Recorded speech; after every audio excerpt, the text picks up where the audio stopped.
So today we will be discussing about the treatment in pain medicine. Okay.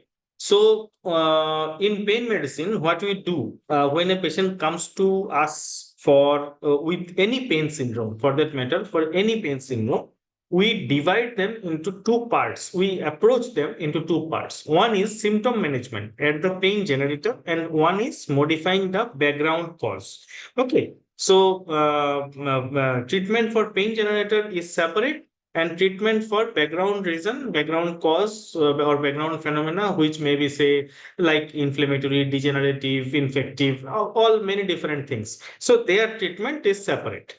So now what we are talking about is mainly we are discussing the symptom management, the pain generator treatment, because most of the time our background phenomena is degenerative and we don't need a separate treatment for that. So, in pain management treatment, the common principle which we follow, one is multi-model treatment and one is multidisciplinary treatment. What do we mean by that? Multi-model means we are using multiple types of treatment, like say tablet we are using, we are doing intervention also, we are taking help of some alternative medicine or physiotherapy also. So, and even cognitive behavioral therapy. So, all these things are multi-model therapy. Okay, some orthotics also. So, these are multi-model therapy. But what is multidisciplinary? Because we are involving the other discipline doctors also whenever required. So this is a for complete treatment. Most of many a times what we require is one psychiatrist and one physiotherapist. So most of the time we have to take help of these specialties. So that's why this is the common principle of pain treatment. One is multi-model and one is multidisciplinary. So let us here for pain pharmacotherapy part, say when we talk about multimodal treatment, so first we start with the pharmacotherapy. Okay, so pharmacotherapy and of course the other alternative therapies always we start, and the second step will be the intervention, and third step, if there both of these choices fail, then we refer the patient to surgeon. Now, for understanding the treatment part, mainly the pharmacotherapy, we must remember the physiology part also. So, what are the parts of pain pathway? So, one is transduction, one is transmission, and then in between there is modulation. And then there is perception. Modulation can be of two types. One is here, it can increase the pain and it can decrease the pain. In a physiological condition, in a normal patient, our body tries to decrease the pain. So that is inhibitory modulation. That is always there. But in a diseased condition, for a long time, a pain patient is getting the pain. So in those cases, it will be the excitatory modulation. Excitatory modulation has occurred. Okay. So we can, by multi-model treatment, what actually we do, we attack all the areas. It is not that if we are attacking the pain pathway at transduction level, we will not attack at the transmission level. We will attack at different areas to get the optimum result. Okay. So transduction area here, the main pathway which is important for treatment is prostaglandin pathway. So what happens when there is an injury? Ultimately, arachidonic acid is formed, and after arachidonic from the tissue phospholipids, arachidonic acid is formed, and from arachidonic acid, it is the prostaglandins which are formed.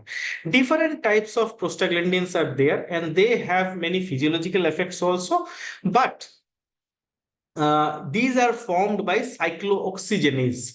Now, cyclooxygenase enzyme are of two types. One is cyclooxygenase 1 and cyclooxygenase 2. Remember, COX-1 is for all different physiological actions. It is a good enzyme. Okay. But in injury situation, there is formation of COX-2, which is a bad enzyme. And this COX-2 actually forms all the prostaglandins from arachidonic acid. So in this pathway, if we can stop the COX-2, then actually the bad prostaglandins can be stopped and patient's pain can be reduced. So our target is mainly to inhibit the COX-2, but many those which is not selective NSAIDs, there we block actually both the COX1 also and COX-2 also. But our aim is to stop the COX-2, inhibit the COX-2 and not the COX-1. If when COX-1 is also stopped, that's why we get some side effects of NSAIDs. But here in this pathway, you can understand that in transduction area, mainly the prostaglandin pathway is our target. So NSAID works at COX-2 level so that prostaglandin is not formed. But if we can work at one level above also, so that arachidonic acid itself is not formed, that is done by steroid. So we can inhibit this phospholipase A2 and arachidonic acid itself is not formed, so ultimately prostaglandin is also not formed. So there are only two drugs, one is NSAID and one is steroid. They work through prostaglandin pathway, and when we are prescribing that, we are attacking the pain pathway in transduction area. Now let us see the transmission area. So last day we understood that there are only three parts important. One is neurotransmitter, one is receptor, and one is ion channel. Neurotransmitter, receptor, and ion channel. What happens? Neurotransmitter comes and joins with the receptor, and ion channel opens. There are multiple types of ion channel, ionotropic, metabotropic, all these things are there. But then the ion channel which actually which is passing the cationic ions like sodium, potassium, calcium, they are mainly responsible for propagating the pain pathway. So if we can stop the sodium channel or calcium channel, then most of the time the pain pathway we are blocking at the transmission area. So what we can do here? So if, as I told you, that neurotransmitter comes and attaches to the receptor. So directly anti-neurotransmitter is has been identified, but these are all at experimental level. So you will not get a directly anti-neurotransmitter for clinical use, but anti-receptors you can get. So what we will do, we will those which are inhibitory receptor, we will give agonist.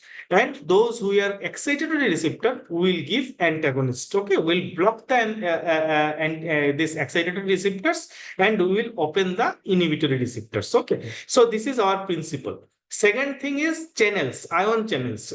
So many times directly we are not acting against or for the receptor. We are trying to block the ion channel. So if it is a, say, sodium channel or calcium channel, so we will block the either sodium channel or calcium channel. So in that case also pain propagation action potential will not propagate. So you can understand these drugs are mainly used for this transmission area. Local anesthetic, sodium channel blocker. Receptor blocker, as I told you, some receptor blockers are there, NMDA receptor blockers, you know. So ion channel blockers, there are different ion channel blockers are also there. And the anti-epileptics, you know that this is a calcium channel. There are some calcium channel blocker or sodium channel blockers we are always using for pain suppression. So here you understand that these drugs are mainly working at transmission area. There are multiple specific receptors, but as I told you, few drugs act against the receptor, but maximum drug actually block the ion channel. So these drugs are also, you can see sodium and calcium is passing through the receptor. Here also ultimately calcium channel will be passing calcium ion, here sodium ion, calcium ion. So ultimately ion channels are all cationic ion channels. There are multiple specific receptors are also there, like TRPV1 receptor. So we have drugs for those also, but these are not the mainstream drugs. Now comes modulation area. So as we have understood that multimodal treatment, we can do some treatment at the modulation area also. So remember, I told modulation can be inhibition, can be facilitation. Inhibition is the main area where which is normally present in our body. So what we can do, we can strengthen the inhibitory control. Okay, inhibition which is already there, we can strengthen that part. So what we can do, so inhibition works through gate control theory, or it has some descending inhibitory tracts. Okay, so we can increase the descending inhibitory tracts power. Okay, how? By adrenergic and serotonergic receptor agonists, we can increase the work of adrenergic and serotonin receptor. This pathway we can make them more stronger. Okay, or we can work through opioid receptor. Okay, through work, because these descending inhibitory tracts, they work through these two pathways. One is adrenergic serotonin, this through receptor groups, I mean. So adrenergic serotonergic receptor or opioid receptor. So understand, you have to if you want to increase the power of descending inhibitory tract, you have to give drug which increases these receptors or agonist to these receptors. These are inhibitory receptors. Okay,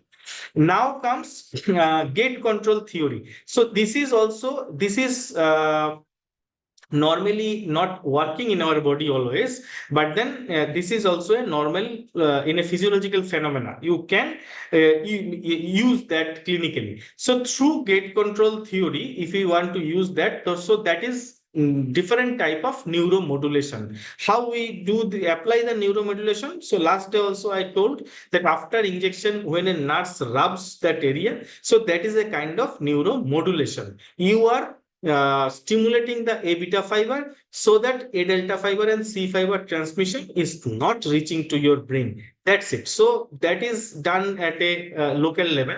But when you are doing it with machine, so from periphery you can start like TENS, then you can go at the spinal cord level, say. So that is spinal cord stimulation or peripheral nerve stimulation. Then you can go up deep brain stimulation, transcranial magnetic stimulation. So all the things are ultimately a type of neuromodulation by using the gate control theory. Additional effects they have, additional mechanism of action, but mainly it is the gate control theory. So these are our clinical ways to use these different pathways, different areas of pathway. Then another thing, when it is a disease state, so it is ultimately the sensitization which has occurred, and this result is facilitation. So we also should have some drug which stops sensitization, which occurs in T-sensitization, which have their effect. So what are those drugs? Say NMDA receptor blocker. So that is a, and like ketamine. So that is anti-sensitization. So we can work with anti-sensitization also. Perception area, here also some modulation you can do. So that is by CBT. You can change the like cognitive behavioral therapy. If patient has a depression factor, anxiety factor, or so those areas, so any psychiatric condition. So in those cases, you can refer the patient to psychiatry to have their part of treatment like CBT. So you can understand. So there are multiple drugs, and we are using at different areas of pain pathway. When you are writing drugs, so remember that which area you are targeting, which part of the pain pathway. Why it is useful? Because many times I see in some prescription there are two drugs. Say you have written amitriptyline also, you have given duloxetine also. So both the drugs are acting in the same pathway, the same area of the pathway on the same receptor. So in that case, that should not be done. So in that case, effect will not increase, but side effect will increase. So while writing, you should understand that, okay, two drugs are working at two different area or two different pathway. Okay. So this is possible. The single drug can act at multiple sites, means multiple area of the in a multiple area of the pain pathway. So that is possible. Okay. So until now, what we have understood, transduction area, when we target, we use the prostaglandin pathway is our target. We use NSAID or steroid. In transmission area, it is the sodium calcium channel blocker or receptor blocker, means NMDA receptor blocker and opioid agonist or GABA agonist and 5-HT, that is also a receptor agonist. So these are the drugs, different drugs. Modulation, we do by opioid and 5-HT, norepinephrine, serotonin, norepinephrine, NMDA. They all have some modulatory effects. So modulation works by decreasing the sensitization also. And perception level, we use CBT. Okay, so here you see placebo, non-traditional act at modulation. I mean, mainly non-traditional treatments, they act at modulation center or perception part. Okay, so I mean, how modulation center? That is the gate control theory. Most of the time, it is the different types of massage and all. They work through the gate control theory. And perception part, of course, that is also a modulation.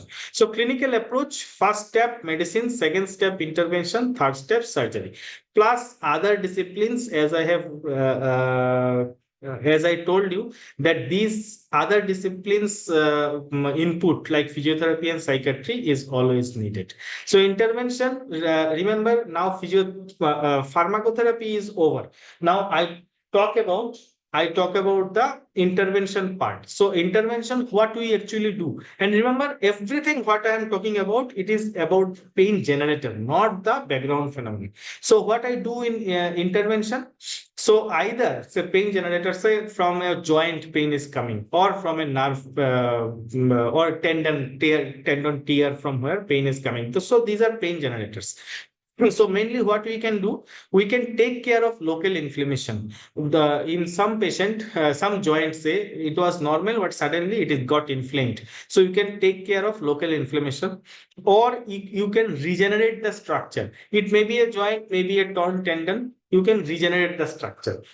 Or if these both are not possible, then target the nerve supply. So nerve supply of that structure, maybe a joint, maybe something else. So target the nerve supply. What you can do with the nerves, you can do two things. Either you ablate the nerve supply is gone, sensory supply, not motor supply.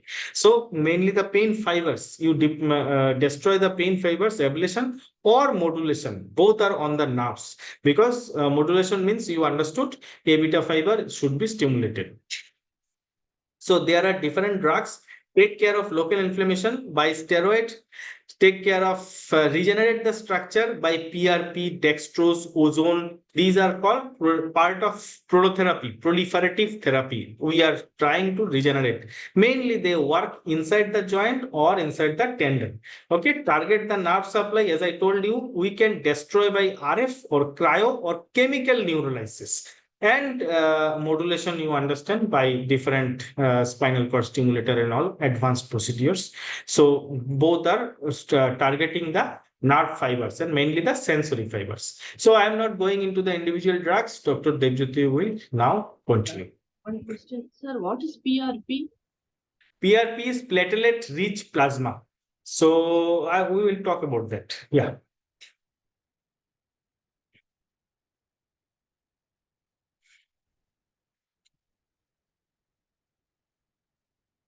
Dr. Devjyoti will start. Hello, am I audible? Audible, yeah. Audible and visible, I think both. Yeah. So let's start with the next topic. My today's topic is on pain adjuvants. Is my audio clear? Yes, yes. Okay. So let's start with the adjuvant medicines. Remember, this portion is very, very important because the initial treatment when we are going to the patient is not the interventions, rather it is the drugs. And with these drugs, we have to manage those patients. So we need to have a good understanding of these medicines so that we can treat the patient properly. So apart from the conventional analgesics like NSAIDs, like opioids, or like paracetamol, we use some different medicines for the management of chronic pain, which we usually do not use for the acute pain. As we are well versed with the other medicines like opioid, non-opioid, NSAIDs, so here we'll be discussing mostly those drugs which are not commonly used for the acute pain management. One big group of the drugs which are used very commonly for the chronic pain are falls into the group of the anticonvulsants. Among the different groups of anticonvulsants, the immunostimulin, which contains this carbamazepine and oxcarbazepine, are commonly used for the chronic pain. Aliphatic carboxylic acid, like valproic acid or divalproic sodium, they are also commonly used for the chronic pain. And we cannot avoid these two medicines, which are the cyclic GABA analogs, like gabapentin and pregabalin in the chronic pain, because they are used very commonly for the management of the chronic pain, especially for the neuropathic pain. And newer drugs like topiramate is also used for the chronic pain patients. Now, how these anticonvulsants work? They work by stabilizing our membrane so that the depolarization can be blocked. It could be possible by prolongation of the sodium channel inactivation. It could be possible by facilitation of the GABA-mediated calcium channel opening, or it could be possible by the inhibition of the T type of the calcium channel. So there are basic mechanisms by which most of the drugs can act on those receptors, and they can stabilize the membrane. That's why reducing the action potential and reducing the chronic pain as well. Now coming to the first drug of the group, carbamazepine, which is chemically related to an antidepressant, that is imipramine, which is first introduced in 1960 for the trigeminal neuralgia, which pharmacological action resembles phenytoin, that is action on the sodium channels and prolongation of the inactivation state. I think you can remember just now I have shown these are the common mechanisms by which anticonvulsant work, mostly for the reduction of the convulsion, that is the ectopic foci, as well as for the nerve conduction. Though carbamazepine have an additional effect like the lithium-like therapeutic effect, so it can also be used in some cases of the mood disorders. It has an antidiuretic action, probably by enhancing the ADH action on the renal tubules. That is why you should be careful while giving in the aged patient, because there is a possibility of the hyponatremia that might be caused by the carbamazepine. And as trigeminal neuralgia, the prime indication for which we provide or we give this drug commonly occurs in the elderly age group, we have to be careful on those conditions. Now coming to the dosage. At what dose you should start carbamazepine? Usually the carbamazepine is started at a dose of 200 milligram, and usually we prefer a sustained release preparation so that the variation of the drug within the blood is minimal. So we start with 200 milligram sustained release preparation. Then gradually, according to the response, we increase the drug to 800 milligram. So that is the common dose that what we use. Now coming to the pharmacokinetics. Coming to the oral absorption, it has slow and variable oral absorption because of the poor water solubility. It is plasma protein bound, and 75% of the drug is bound to the plasma protein. It is metabolized in the liver, and it metabolized by oxidation as well as hydroxylation and conjugation with the inactive metabolites. Then it goes for the enzyme substrate interaction. So substrate is the cytochrome enzymes, and it can cause autoinduction. So what happens as the drug causes autoinduction? Initially, the plasma half-life of carbamazepine is around 20 to 40 hours. But as we continue the drug, as it induces the hepatic cytochrome, it decreases the T half with time, and it becomes 10 to 20 hours because of this autoinduction mechanism. Now coming to the adverse effect. First of all, dose-related neurotoxicity that includes sedation, dizziness, vertigo, diplopia, ataxia. These are very common side effects, but these are not very life-threatening or dangerous side effects. So in those conditions, we might initially reduce the dose and then gradually increase the dose. So it is possible to manage. The other most common condition for which we have to stop or reduce the dose at the initial period are the GI problems like vomiting, diarrhea, and sometimes it can worsen seizure. But here, for the pain management, we mostly use this drug for the management of the trigeminal neuralgia. So here, the chance of seizure is comparatively less. Now, acute intoxication that can cause coma, convulsion, cardiovascular collapse.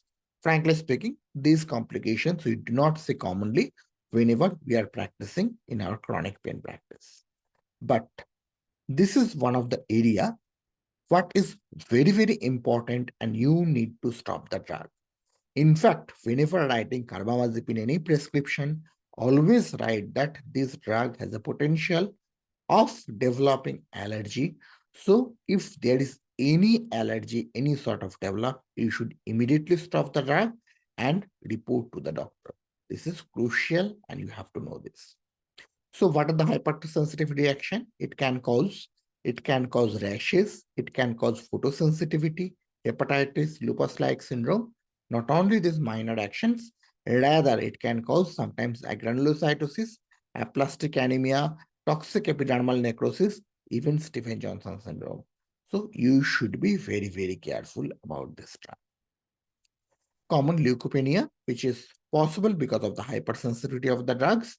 And in elderly patients, as I told, there is possibility of water retention and hyponatremia. So if you are giving this drug in an elderly patient, always remember these are the possibilities. So if the patient complains of weakness, numbness, loss of orientation, so always check the serum sodium level. And this drug poses a risk of minor fetal malformations, so it should not be given in a pregnant woman. So these are the very, very important points that you always remember for carbamazepine whenever you are using it for the chronic pain. Now coming to the uses in pain. Now there are some indicated use and some use which are used as off-label use. That means these are not recommended, but they are widely used and widely studied as well. With time, sometimes this off-label comes into the indicated use as well, but it is not unethical to use off-label if there is sufficient studies behind to support your prescription. Now coming to the trigeminal neuralgia, as I told, this is the first line treatment for the trigeminal neuralgia. Some cases of the diabetic neuropathy, it can be considered, but where the first line treatment we usually give is the pregabalin and duloxetine, and they are preferred over this drug. Similarly, for the post-herpetic neuralgia, again pregabalin or gabapentin preferred drug, but sometimes in resistance cases, can be given. Now coming to the off-label use. Peripheral neuropathy, it can be used as off-label, and centrally acting neuropathic pain, which can also give this drug as an off-label. Now, another brother of carbamazepine is the oxcarbazepine. Remember, in trigeminal neuralgia, two drugs are most evidence-based. Number one is the carbamazepine. Number two is the oxcarbazepine. Oxcarbazepine is a newer congener of carbamazepine, which is rapidly converted to the active metabolite.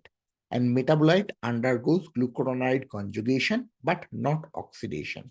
So the toxic effects which is associated with the epoxide metabolite of carbamazepine is not here with the oxcarbamazepine.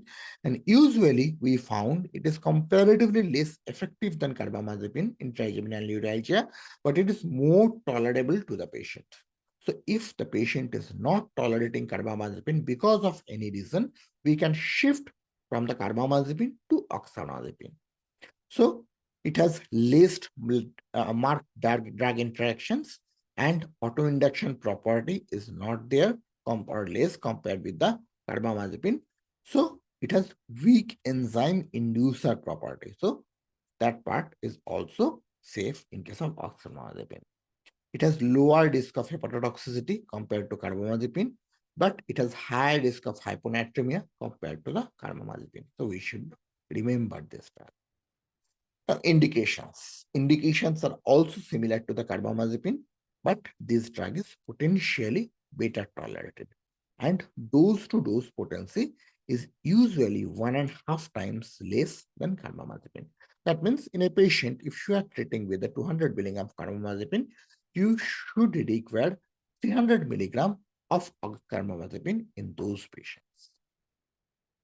So, what are the starting dose of oxcarbazepine? Usually, oxcarbazepine we also start in a sustained release preparation of 150 milligram sustained release preparation, or we can give 550 milligrams 3 times a day, and gradually we can increase the dose up to 900 milligram in cases of trigeminal neuralgia. So these two drugs we commonly use for the trigeminal neuralgia, and you should know all about these drugs, including its effect, side effects, complications, and how to manage those complications. Now, coming to another most important drug, that is gabapentin. Remember, these drugs, gabapentin and pregabalin, which is congener of gabapentin, they have wide use in pain management, especially in the chronic pain management. Gabapentin is a lipophilic GABA derivative which enhances the GABA release. It doesn't directly act as an agonist of the GABA receptor. This is a very important line you should always remember, because in different pain questions or pain exams, this is commonly asked at this gabapentin, whether it's a GABA receptor or not. Remember, though structurally it is a GABA analog, but it doesn't act as an agonist in the GABA receptor. Rather, it acts on a specific receptor, which is the alpha 2D type of the calcium channel subunit. And they are mainly acting in the presynaptic neuron. It inhibits the depolarization. And similarly, it also causes decreased glutamate release and lower the neuronal excitability. That is why it is having a wide range of use. Though there are certain mechanisms which is postulated, like NMDA antagonist acting on the, like similar to our tramadol and tapentadol acting on the descending inhibitory pathway. So they are also proposed, but there is no specific proof that these drugs can act there as well. So remember, the most important action is the calcium channel, and it is the centrally acting alpha 2 delta subunit of the calcium channel. Now, clinical use, it is commonly used for the diabetic neuropathy, post-herpetic neuralgia, but off-label use is much, much broader, and it is used in different pain conditions, including the pain which is originating from a neuropathy. For example, a neuropathy involving the median nerve, that is the carpal tunnel syndrome. In other compression neuropathies like cubital tunnel syndrome, these drugs are used. Even for the radiculopathy, these are drugs most commonly used as a first drug for the management of the pain.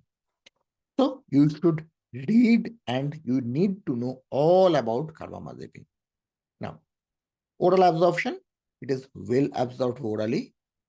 It is excreted unchanged in the urine. Remember, this property is for the both of these drugs, carbamazepine, not carbamazepine, gabapentin and pregabalin, so that these drugs do not get metabolized anywhere in the body, and both the drugs gets excreted unchanged in the urine. And half-life of the gabapentin is approximately 6 hours. So usually to wane off effect, you require 3 to 4 half-life. That means you require a period of 24 hours. So usually it can be given in once 24 hours sustained release preparation, or it can be given in 2 to 3 times a day, and up to 4 times a day it is possible to give. And for a sustained effect, or we can say stable plasma concentration, it requires almost a day. But pregabalin usually have been found a comparatively more predictable absorption, and it is a faster acting drug than gabapentin. Coming to the drug interactions of the gabapentin, there is no significant drug interaction. So everything is fitting into a beautiful spot. It is a very good drug, and no change in the dose with the primary anti-epileptic drug if you are using this drug with other anti-epileptic, which is not possible with the carbamazepine because it introduces cytochrome enzyme. So it induces it itself and the other drugs as well.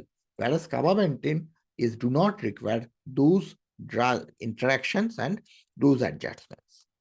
Let's know the dose of the gabapentin. So usually the drugs usually start this drug at 300 milligram once a day, or we can give in a splitted dose, that is 100 milligram 3 times a day, and then gradually, according to the response, we can increase the drug to up to 1200 milligram in most Indian patients.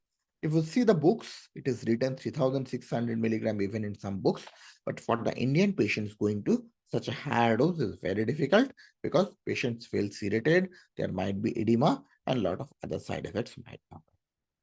But before prescribing the gabapentin, you should remember few important things, as this drug is solely metabolized by the kidney.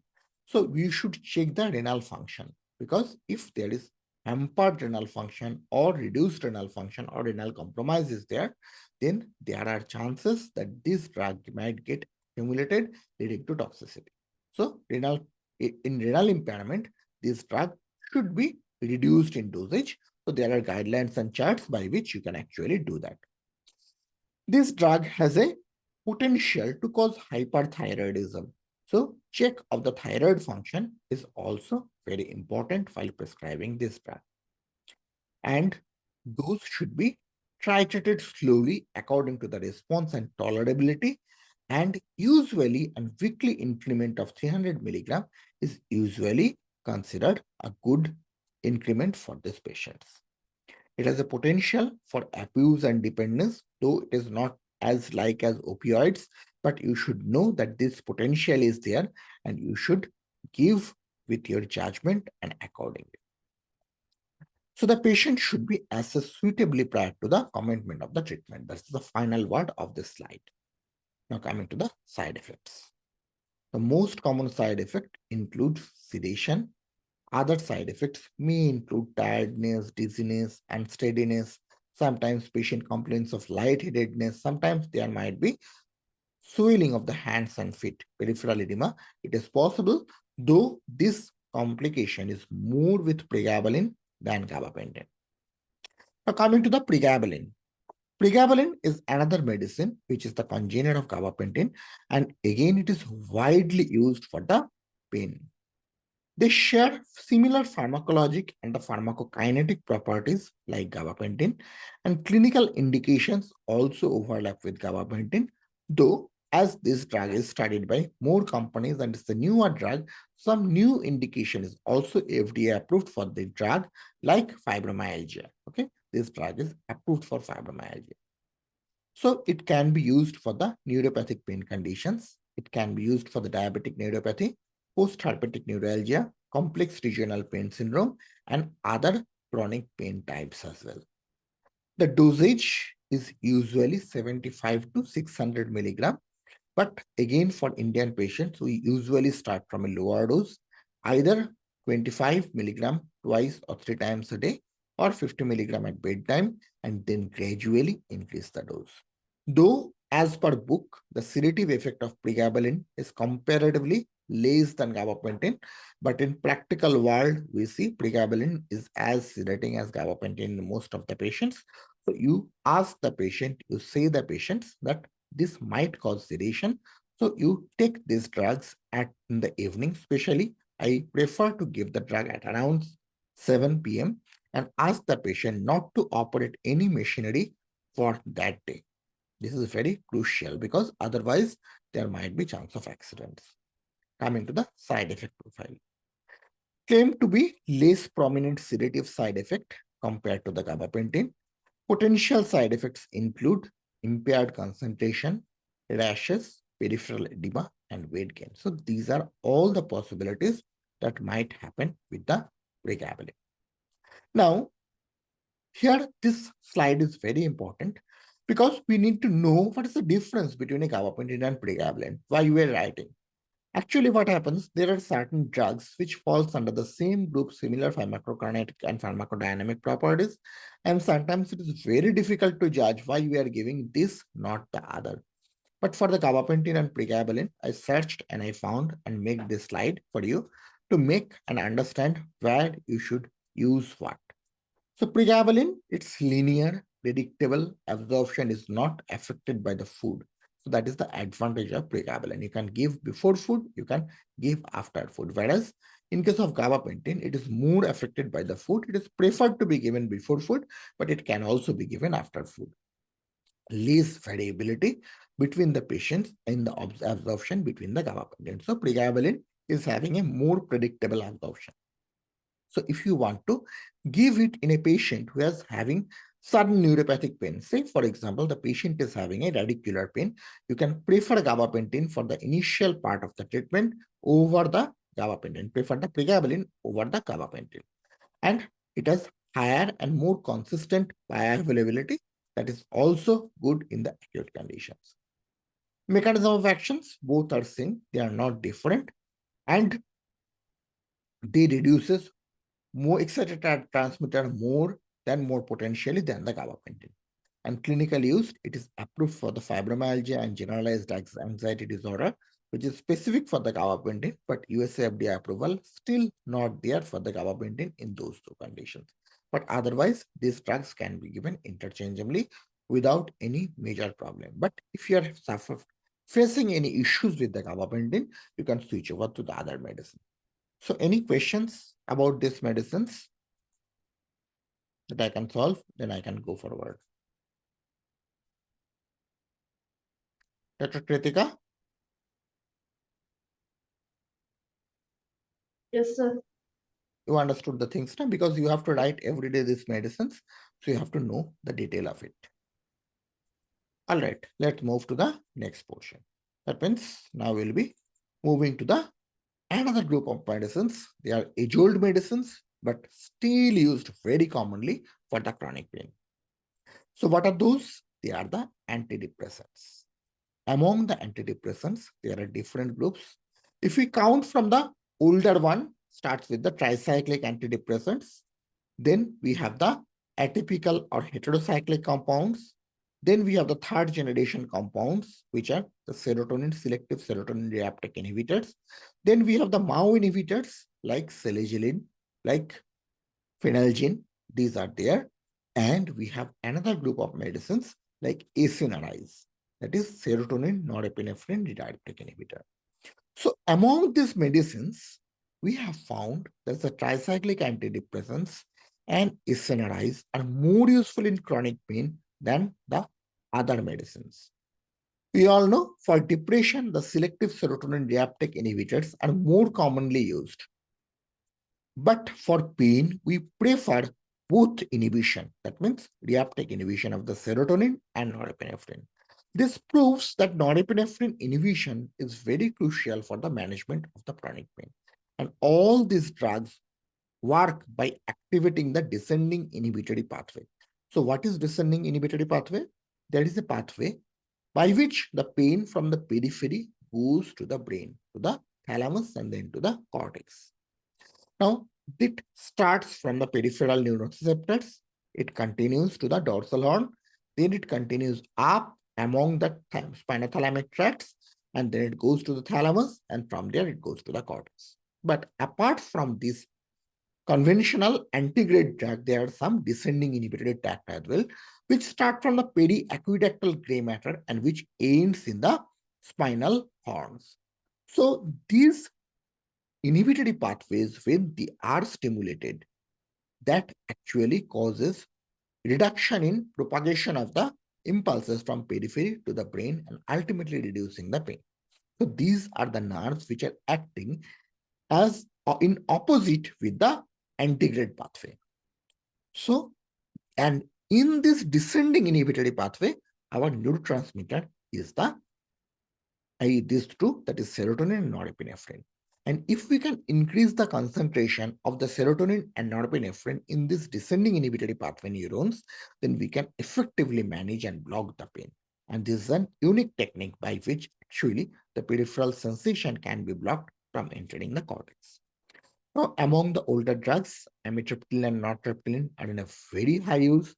They are available in combination with the gabapentin and pregabalin as well.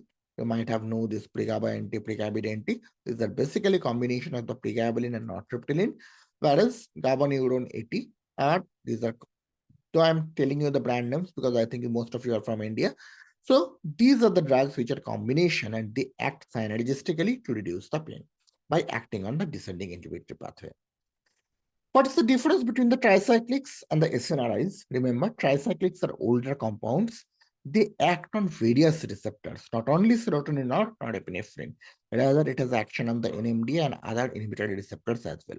Whereas these SNRIs and serotonin and norepinephrine enhancing serotonin reuptake inhibitors, they are actually more selective to these receptors than others. So theoretically, the side effect profile of the SNRIs are comparatively better compared to the tricyclic antidepressants.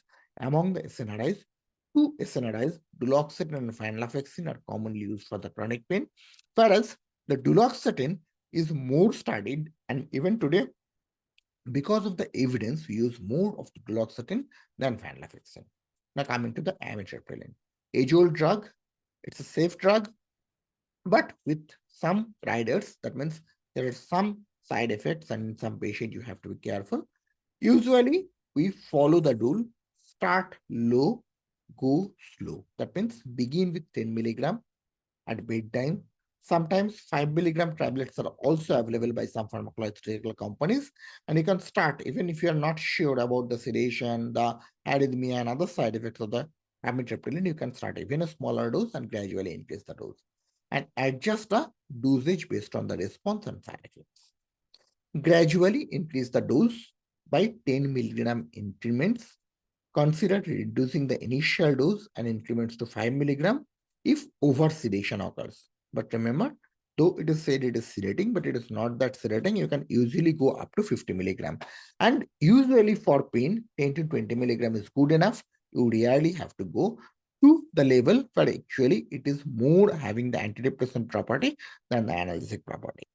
And maximum dosage, you can go up to 100 milligram at night and limited benefits beyond 50 milligram. So for pain, we should restrict within 50 milligram and consider concurrent medications, low dose and with concurrent other antidepressants should be given.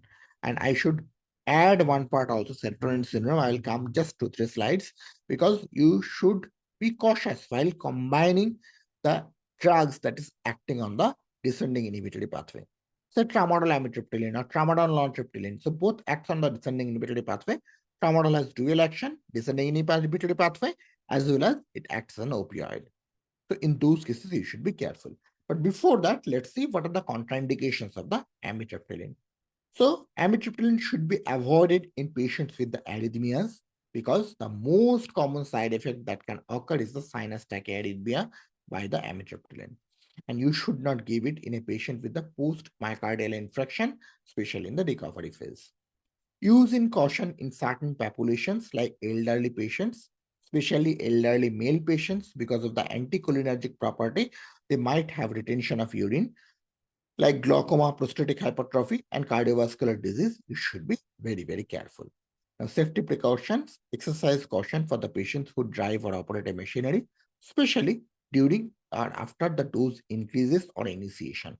That means, like the other drugs, as it has a sedation potential, you should be careful. Now, coming to the withdrawal protocol.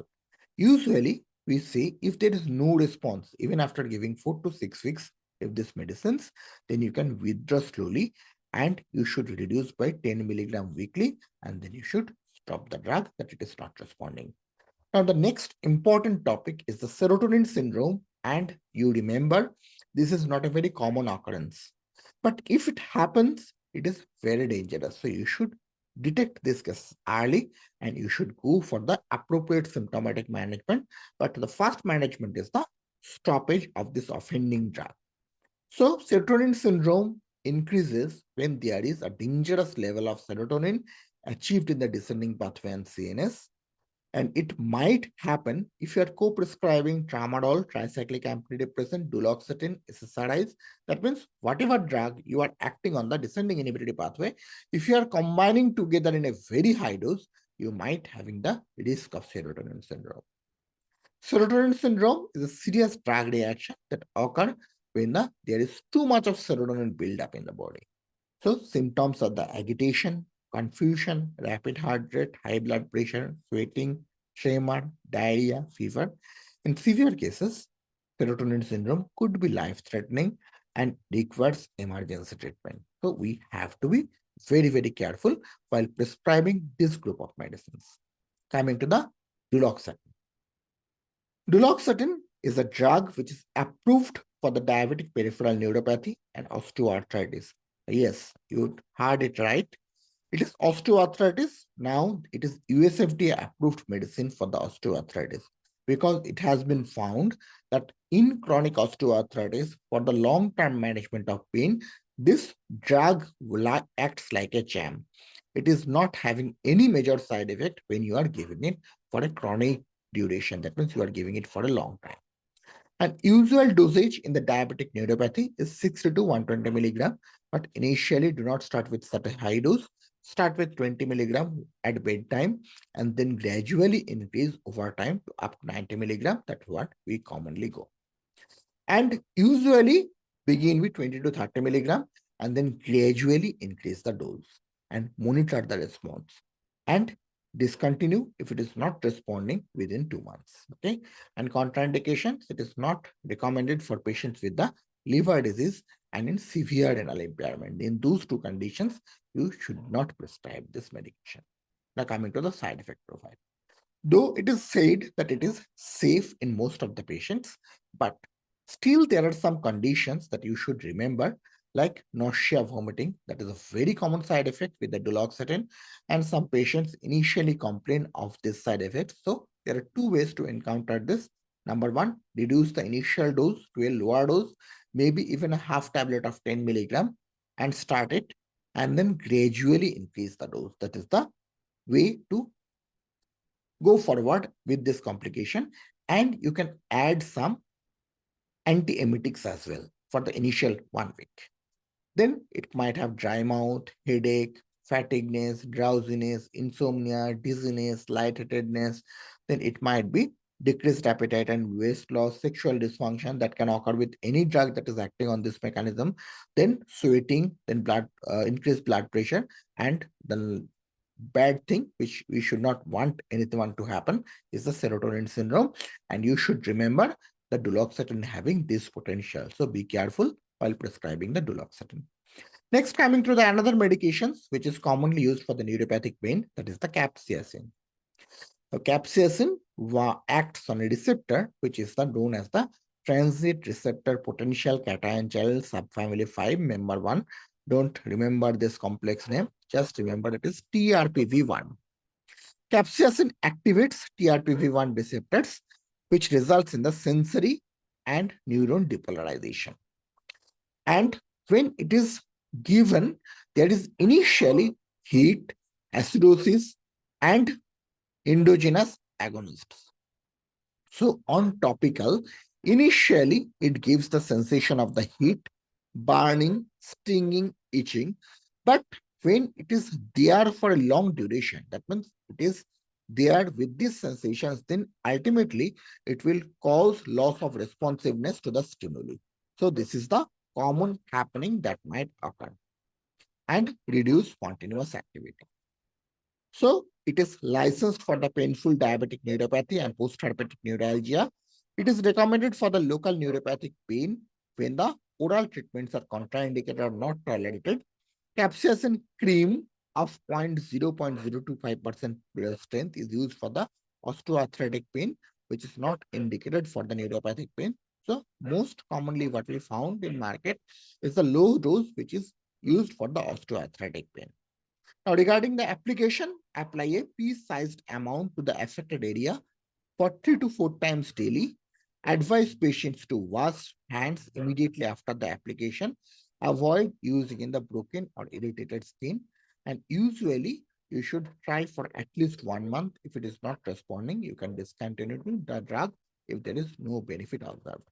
But remember, managing the neuropathic pain is not a cakewalk because you cannot expect 100% relief when we are giving an antineuropathic medication. Usually, our expectation is about 30% of the reduction of pain after 1 week. And if that is achieved, then we think we are able to manage this condition and we can progress further and further adding medications, interventions. But remember, this is the basic step that you need to know and you need to practice. So any questions regarding this part?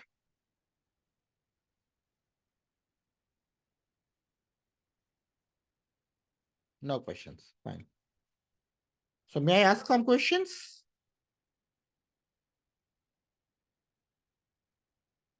So Dr. Shondriya, are you there?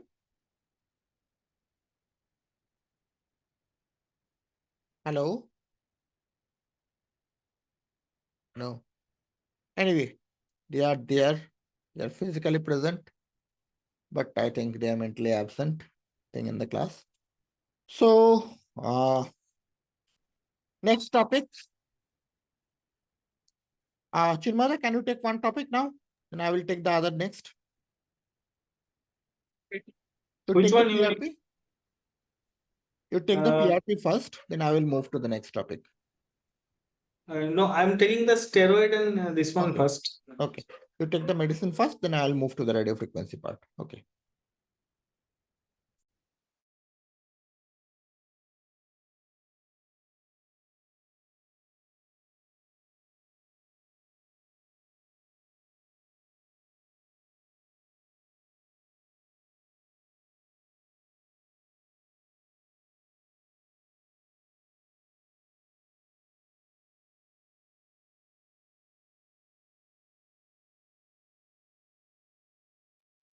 Okay. So I talked about the way we treat the pain patients. So already Dr. Devjyoti has talked about the main neuropathic treatments. Just a minute. Yeah. So neuropathic treatments.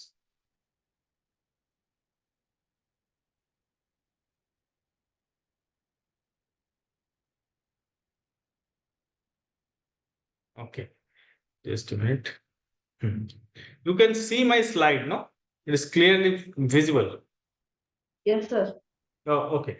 So we have understood that first it is pharmacotherapy, and the main medicines which we are used for neuropathic pain, that is tricyclic antidepressants and anti-epileptics like pregabalin, gabapentin. So as I told you that after pharmacotherapy, what we do, it is the intervention. So what intervention we can do? We can do take care of the local inflammation, or we can try to regenerate a structure, or we can target the nerve supply. So let us see if we target the inflammation part. So what we will use for inflammation, that is steroid. Steroid where it acts, of course, NSAID also, that is not procedure part. So in procedure, mainly it is the steroid, and this is nothing but the prostaglandin pathway. So here it is ultimately arachidonic acid is not being formed because we are using steroid, and it is acting on phospholipase A2. It works at a phospholipase A2 inhibitor. So ultimately, different type of prostaglandins are not formed, and so patient will get pain relief. So how it works? So it works as anti-inflammatory and immunosuppressive effect of corticosteroid, which is most important, and it has some additional mechanism of action also. So in particular, corticosteroids have been shown to reduce spontaneous discharge in an injured nerve. So you can say that how after giving a steroid, it gives a long-term relief. So it is not only the inflammation, uh, it reduces the sensitization. Last day when I was talking about physiology, I told that what is actually sensitization. It has multiple say wind up, long term potentiation after discharge, those things. No. So here steroids have been shown to reduce spontaneous discharge, so it ultimately reduces the sensitization parts also, and it has some other effects also. These two are main. So here when we are giving an injectable steroid, there are some questions comes to our, I mean, we should discuss. So first thing is, okay, the advantage of injectable steroid. So what is the advantage? It causes lower liver toxicity and longer cycles, longer duration. I mean, when you are depositing a depot preparation of steroid, so it can stay there for even 1 month inside the spine in the epidural space. When you are giving a depot preparation of, say, methylprednisolone or triamcinolone, it can stay up to 3 weeks to 4 weeks, and it has a lower liver toxicity because the dose is much smaller, because we are giving at the target, and lower risk of side effects. So of course dose is less, so side effect is also less. So we have some other. I did not talk about this thing. Oh, okay. This slide I did not show you. So here there are some questions. One is mechanism of action, which we have already discussed. Second thing, question is oral or injectable. Why we should? You will see there are multiple disease in those multiple painful syndromes. Patient goes to a neurologist also and comes to pain physician also. Many times neurologists, they use oral steroid, and we use injectable steroid. Even the sciatica patient, radiculopathy patients, when they go to neurologists, they give oral steroid. So this is what I told you, that these are the advantages of injectable steroid. Next question comes that whether it is we should, which steroid we should use. There are two types of injectable steroid. One is particulate and one is non-particulate. And next question is dose limit. So let us talk about the particulate or non-particulate. What does it mean? Particulate means it doesn't dissolve in water completely. It remains small particles. So what it can cause? So when we are injecting, if it goes to an artery or even a vein also, it can cause embolization. And if it goes to an artery, then it can cause serious damage. Otherwise, it will go to the lungs, of course, but it can cause embolization. So that is one very important thing while using particulate steroid. If we are using, then we must see by contrast and must confirm that our injection is not going inside a vessel. Non-particulate steroid, of course, it dissolves completely in water or in blood, in plasma. So when it is completely dissolving, then this chance of embolization is not there. But why then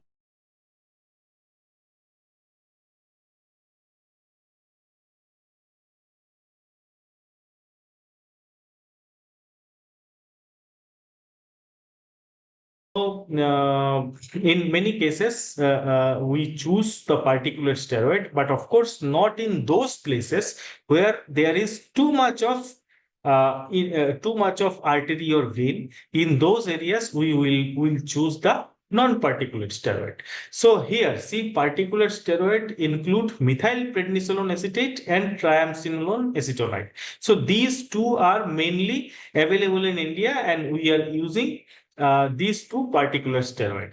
Otherwise, there is a betamethasone preparation also, which is particulate steroid, but we are not using that. Actually, betamethasone comes in particulate as well as non-particulate, but we are using methylprednisolone and triamcinolone acetate. And when it comes to the non-particulate steroid, we are using dexamethasone sodium.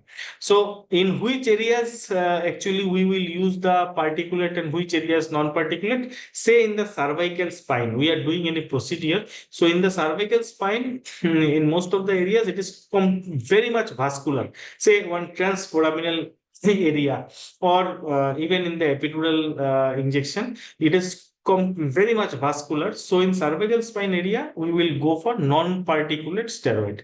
But in lumbar spine, it is comparatively less vascular. So after giving contrast, if we see that our injection is injected is not going inside a vessel, we can use particulate steroid. this is a very important thing, particulate and non-particulate, because too many complication has occurred after intervention with particulate steroid. So dose limit of steroids, how much dose should be given? So there is no universally accepted limit.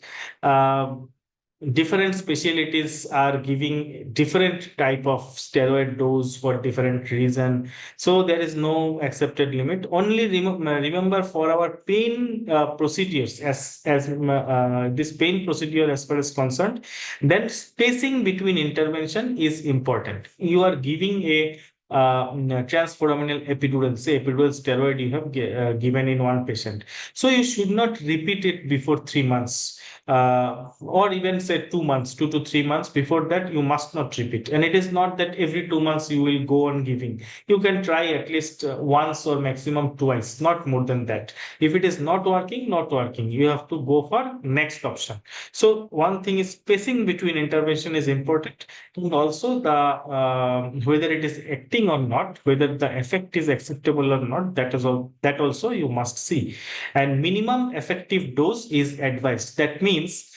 say one epidural steroid, say you are giving for L5 radiculopathy, one route is involved. Radicular pain is coming in one route. So only 20 mg methylprednisolone is sufficient. If you give 80 mg, then also patient's pain will go, but there is no need. So minimum effective dose. You should use only the minimum effective dose for that matter. So this is the interventional treatment of by steroid at different areas, and we treat the pain generator by acting at the inflammation. Okay. Now let us talk about when we are trying to repair something. So how do we try to repair? We can use dextrose, we can use PRP, and third we can use ozone. So these are for proliferative therapy, prolotherapy. So here you can see 5% dextrose I am talking about. So here the aim of treatment is different. We want to repair that structure. So there are multiple systematic reviews have come. So remember, only two areas we are using. One is tendon tear and one is inside the joint arthritis, degenerative, of course, not the inflammatory.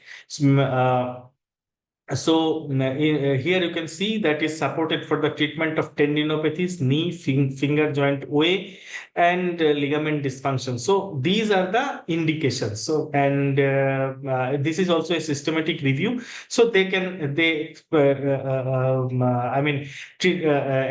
the use of these drugs, dextrose prolotherapy, they advise. So here also, like systematic review meta-analysis, it is says that dextrose prolotherapy is more effective.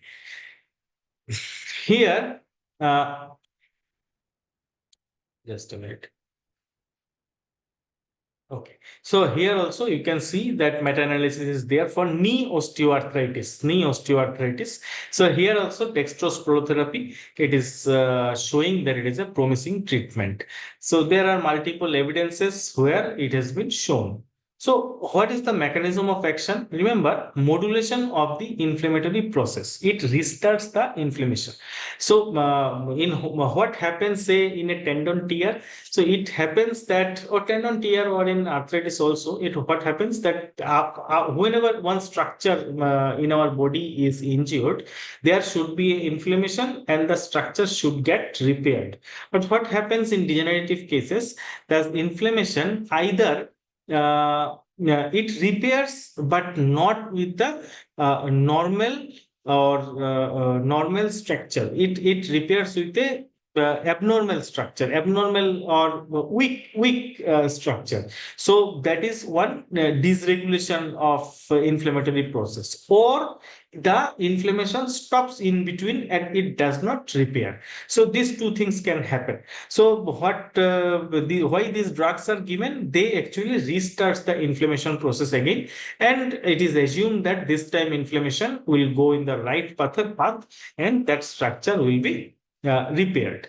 So that is why that is the main background of mechanism of action. It restarts the inflammation.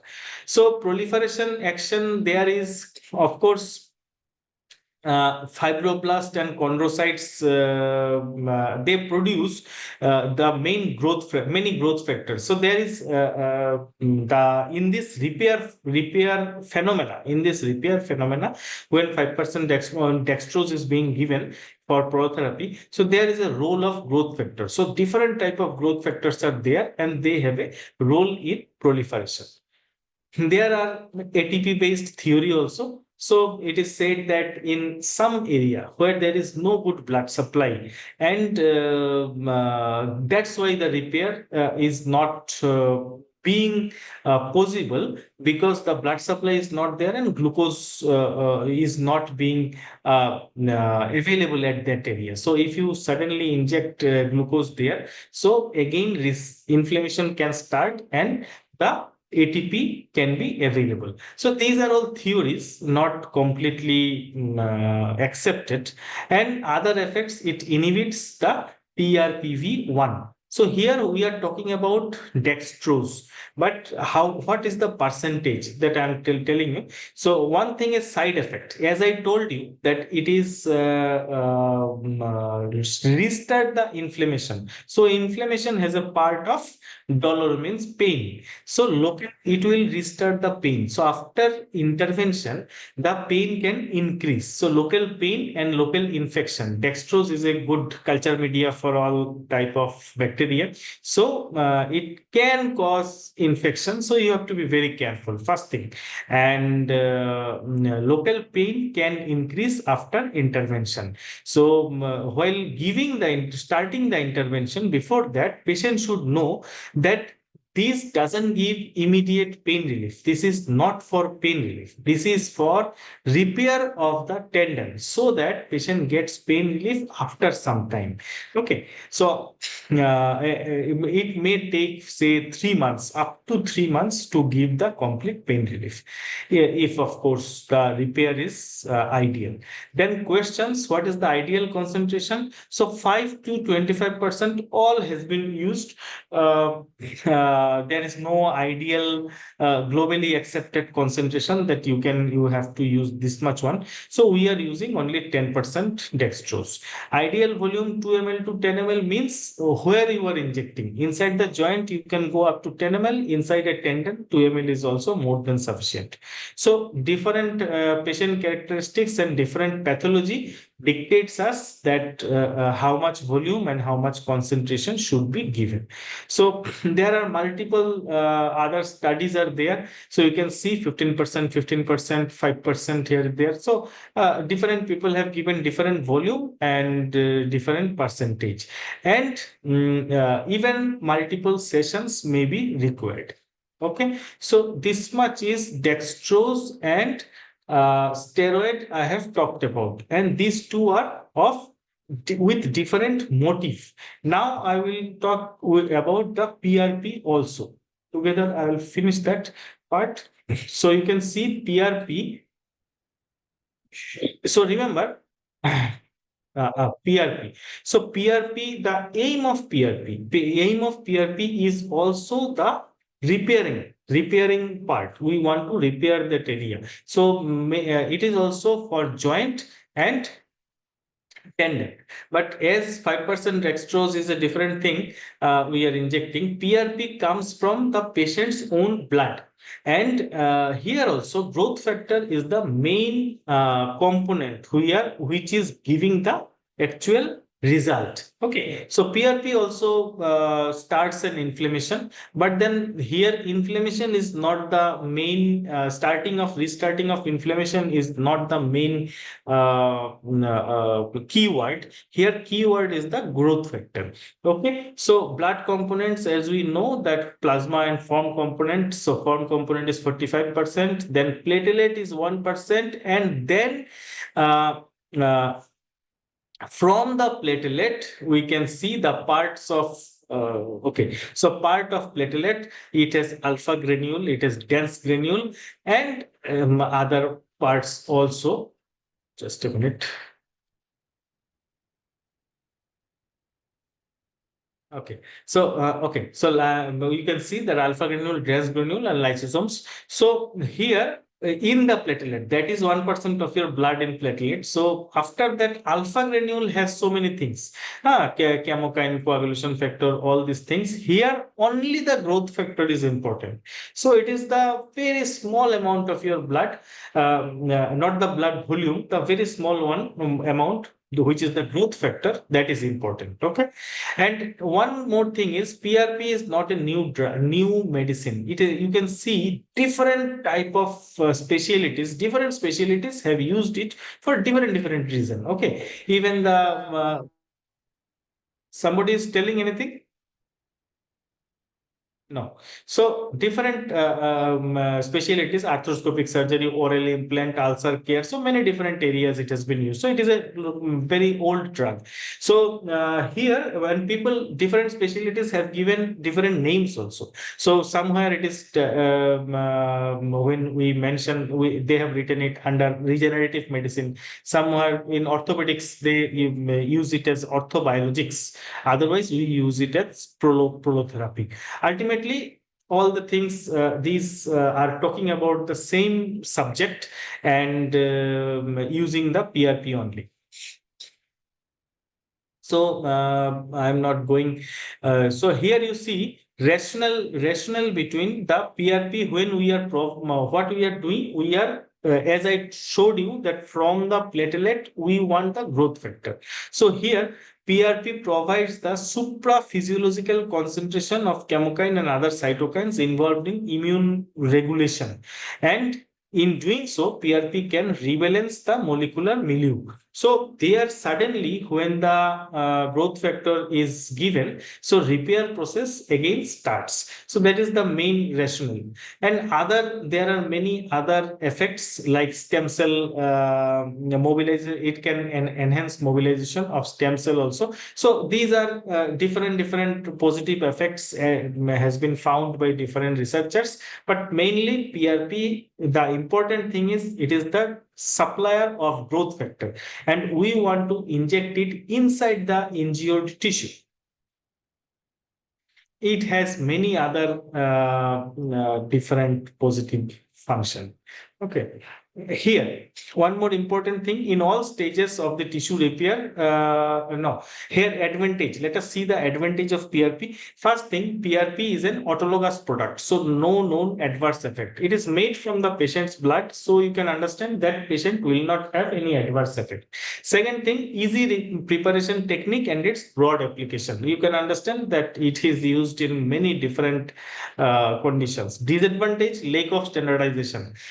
So this is true that so many different people have used it, the different names, different specialties. So standardization has become very difficult. So these are all the names, nomenclature, all are actually PRP. Okay, so these are the names. When you search in PubMed, you will find all these names are being used.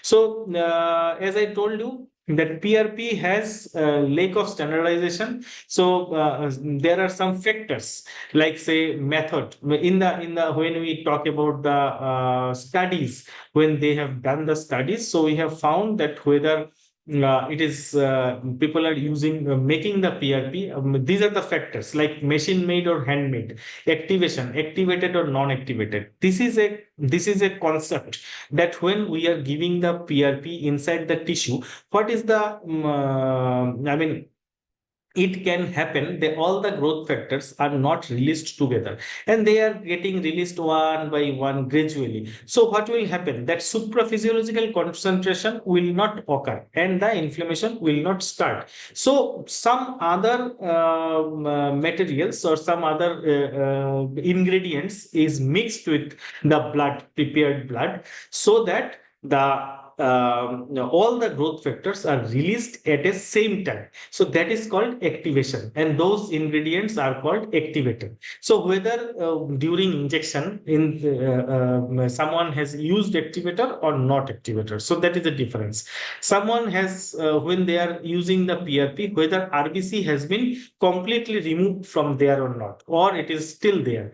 The technique, either it is one spin or two spin has been used. Platelet number. Now see, when we are making the PRP, what we are doing, we are making the blood more concentrated and isolating the PRP. So how much concentrated? If it is 2 times, then also concentrated. If it is 5 times, then also concentrated. And the number, actual number, if someone has basal platelet count 2 lakhs per cm.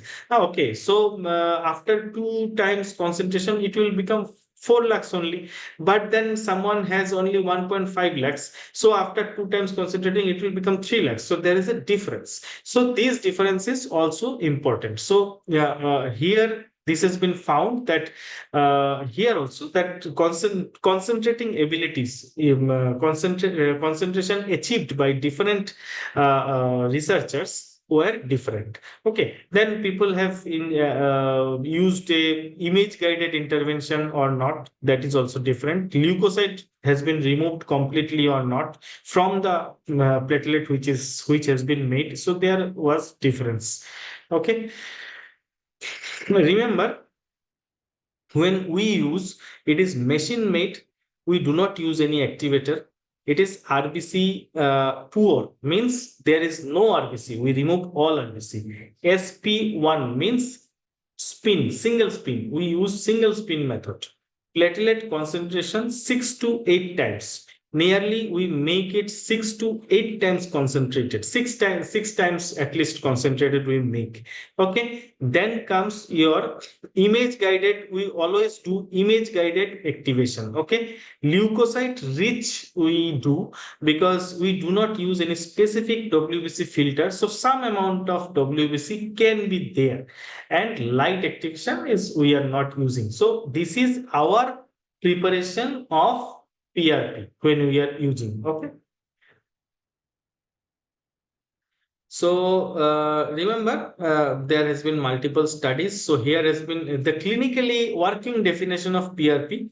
PRP varies from 2.5 to 8 times above the baseline value. So platelet concentration 10 lakh per microliter of PRP. So these two are working definition, means clinically effective definition.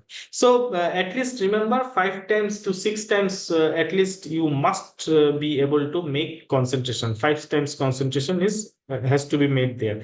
And if it is 10 lakh microliter, then it is very good. Okay, so this is absolute number. In some studies they have used in this way 10 billion platelet. They have not talked about concentration in that way. So they want 10 billion platelet, means 10 ml of lakh per microliter concentrated PRP. So they did study in this way. So remember, there are multiple questions can arise, that whether WBC or RBC should be removed or not. So it has been found that RBC should be removed completely, because it has some side effects, anti-repair effects. But WBC you may not be removing completely, and it doesn't have any negative effect. Okay. Okay, I'm not going in these areas.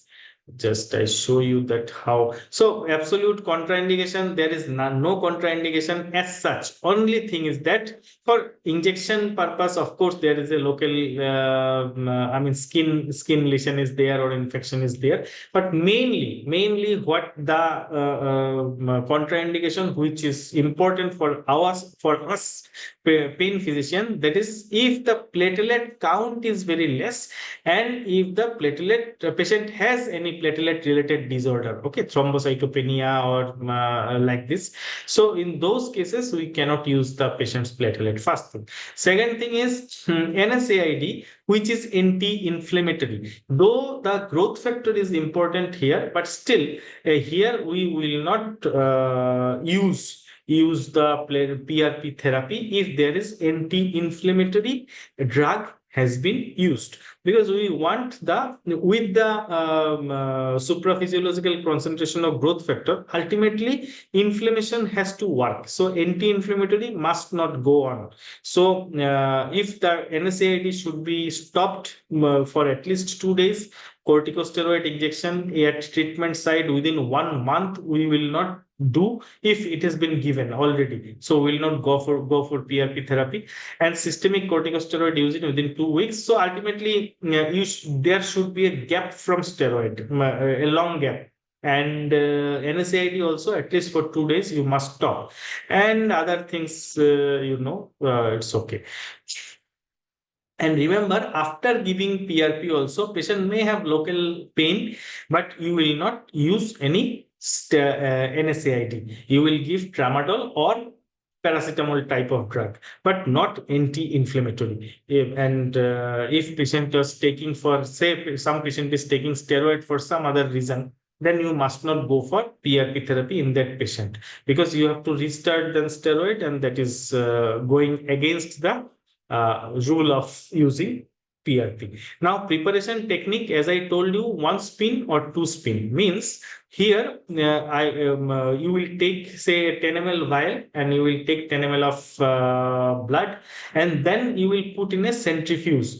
After one centrifuge, it will look like this. So RBC is settled down, and all other thing like WBC, platelet, everything is there in the plasma. Now, just above the RBC, there is a small area which is we call as Buffy coat, and we can put a long needle and just aspirate this Buffy coat. Of course, some amount of upper plasma will also come, but this will have the all concentrated platelets. But if it is a 2 spin technique, then someone will take all the this plasma area, just will leave the RBC and will go for second centrifugation. Then what will happen? Platelet is becomes platelet pellets. They are just like this. They are separated here, but it increases the chance of infection.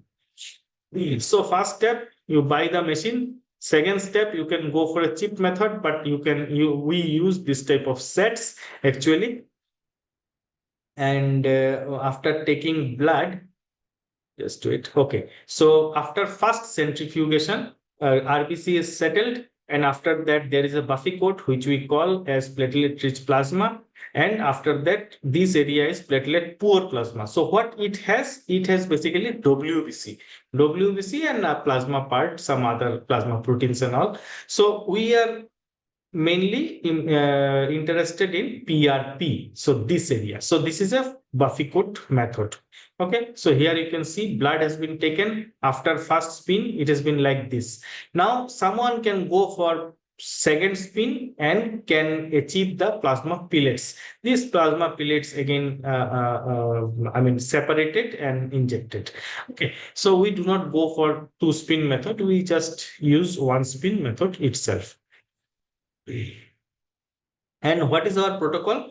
So for 3000 RPM, 3000 to 3500 RPM for 15 minutes, if we run the centrifuge machine, then we get this Buffy coat method. Okay, so this is a centrifuge machine. Okay, centrifuge machine, if you have not seen. So this is a centrifuge machine. Inside the centrifuge machine, you will put the test tubes like this, and it will rotate at a speed of 3500 RPM or 3000 RPM for 15 minutes. So this is our own protocol to isolate the platelets. Okay, so you can see people have used multiple different type of protocols. So as I told that there is nothing 100% acceptable that this is the protocol. Okay, there are multiple studies. So there are multiple studies which says that there's a very positive result. And from our personal experience, I will give I got very good result in tendinopathies, mainly the partial tear of tendons. In joints also, I got good result, but a bit unpredictable. Okay, so you can see acute inflammatory reactions sometimes can occur. That patient is getting more pain at the site of injection, and infection is rare. But of course, if you are going for 2 spin technique, you are taking out again, you are going for second technique, rotation. So in those cases, infection chances increase. Okay, so there are multiple factors which yield the PRP. And one thing is important. So you see, after giving PRP, phase 3 or modeling or maturation occurs after 3 months, 3 months time. So when patient comes to you and you plan for PRP, why you plan? Because you are seeing there is no good reason for suspecting inflammation.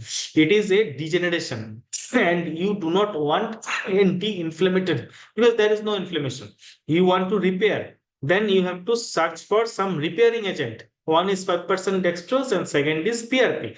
So, and third is ozone, of course. So in PRP, what you will do, you will say that it is not going to relieve your pain immediately, but the structure which is causing the pain for last 2 years, it is going to get repaired, and it will take for 3 months, up to 3 months time. So 2 to 3 months time is required for you to get relief. So that is very important. Okay. There is label on one evidence also is there, efficacy symptomatic tendinopathy. So I'm not going into one yeah. So if you have any question, please ask me. Otherwise, Dr. Devjyoti will show about RF. So now we will talk about the destruction of the nerves. Sorry, can I? Yeah, please tell me. Yeah, thank you for a good presentation. So I wanted to ask on dextrose. Yes. So is there a special formulation or is the same dextrose you use for management of hypoglycemia and that? Is it the same dextrose or there is a special formulation? No, it is 10% dextrose, normal 10% dextrose. Yeah, I'm asking, is there a special dextrose for pain or is the same No, dextrose? no, nothing special. It is simple dextrose which we are using for IV, yeah, IV saline, yeah, Okay, and intravenous administration. regarding the PRP, Yes, PRP, it is patient's own blood. So you have to make the PRP, and within half an hour of making the PRP, it should be within the patient's body. okay, so we can't ask that to be made from lab. There is a option that from lab also we can send and they can make it. But in general, that will take more than half an hour time. It should be freshly prepared PRP. So we all do it, I mean, ourselves only. So like you need the centrifuge machine and all that to be Yeah, able to. centrifuge machine you need, of course, of course. Centrifuge machine you need at least one staff or one help. Yeah. And then you have to take the patient blood. Yes, you take the patient blood, just you will put in the test tube, you put in the centrifuge and just rotate it for 3500 RPM for 15 minutes. After that, PRP is ready. Just you take with one spinal needle or long needle, you just take from the puffy coat area. You can take 2 ml. For every 10 ml, you can take 2 ml. So that part you inject, that's it. Okay, thank you. Okay. Hello. Sir, I have one doubt, sir. Yeah, The tell me. sound here, sir. Sir, Yeah. maximum how much ml of PRP at single setting is that? It's only 10 ml. I mean the site specific or Yes, site specific. the For a joint, tendon is 2 and for a joint maximum is 10. yeah, I mean, there is no hard and fast, but then more than 10 ml you don't need. Say in a joint, in Okay, a sir. knee joint, we take 40 ml of blood and we Okay, make sir. 10 ml of PRP. Take Okay, like that. okay, sir. Mhm. There's no specific temperature and all, like, I mean, to be maintained while injecting one. That's why we say Within that half an hour.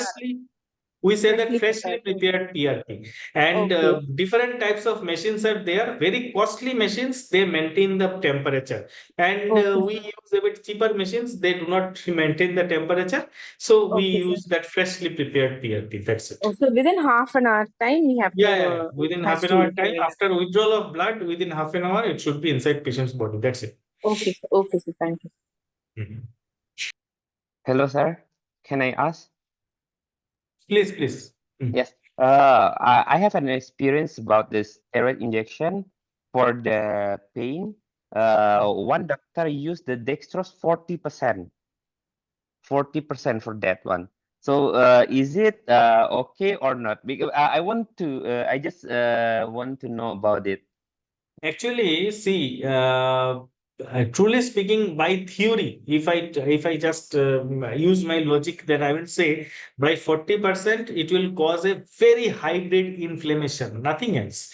But and patient's pain will become too much after giving 40% of dextrose. Otherwise, all the studies they are 5% to 25%. So. I mean, 10% is sufficient for starting an inflammation. We don't need that much. But earlier, there are multiple studies of 25%. 40% I did not see. But then nothing will happen. It will cause a very strong reaction. Did you get too much pain? Yes. Okay. Thank you. Okay.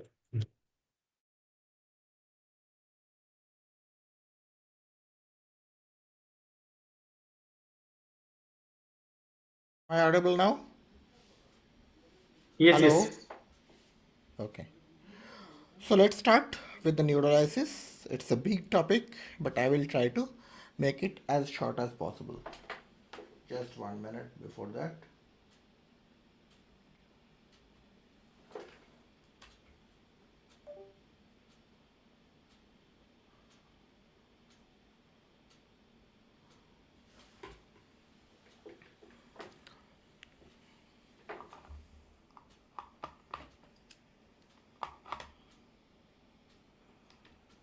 Okay.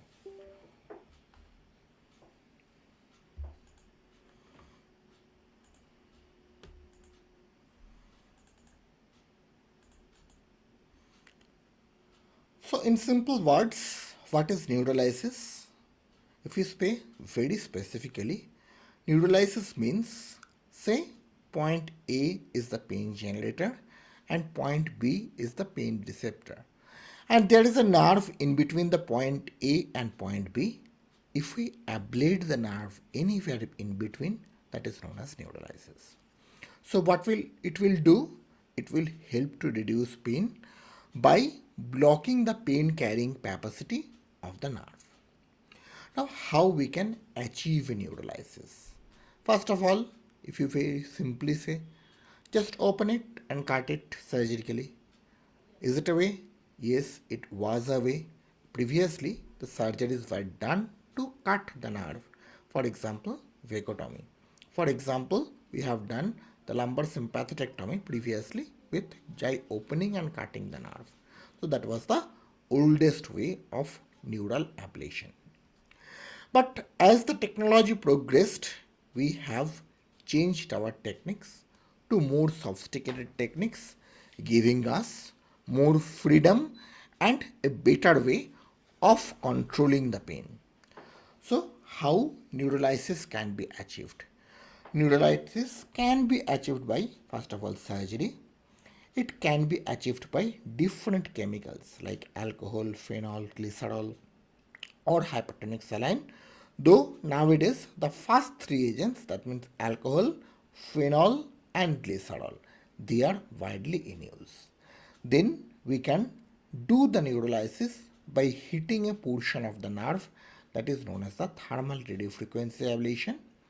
We can do by putting a cold lesion, that means freezing the nerve, that is known as the cryoneurolysis. And last but not the least is the mechanical compression of the nerve. So for example, in trigeminal ganglia there is a procedure that is known as the balloon compression of the trigeminal nerve. So by that way we can compress and we can get the pain relief. What is the advantage? With the drugs, you have to take the drugs regularly. There is no surety that you can able to stop the drug. So it is always a chronic expenditure going on. But this gives an advantage of giving long-term pain relief, free from the side effect of the medicines, and in long run it is cost effective. But it is not free from its disadvantages like failures, you have done the neurolysis, but your needle tip, which was hitting the nerve, was not in a perfect location. So ultimately, it will lead to failure. Next, it is costlier. You have to need a procedural loom, a doctor, an imaging technique, then your ablator, maybe RF, cryo. So initially, it is a costlier affair, and it can cause inadvertent damage of other nerves. Say we are blocking a small nerve which is mainly sensory, but accidentally I have placed the needle in a motor nerve, and ultimately I might land up in a paralysis. And there is a condition which is known as the deafferentiation pain that occurs when a nerve is partially destroyed from this injured end. That somatic nerve can produce some ectopic signals, giving rise to a condition where there is pain at the area of numbness. This is known as the deafferentiation pain. It is quite common with the alcohol neurolysis and sometimes with the radio frequency as well. So these are the disadvantages of neurolysis.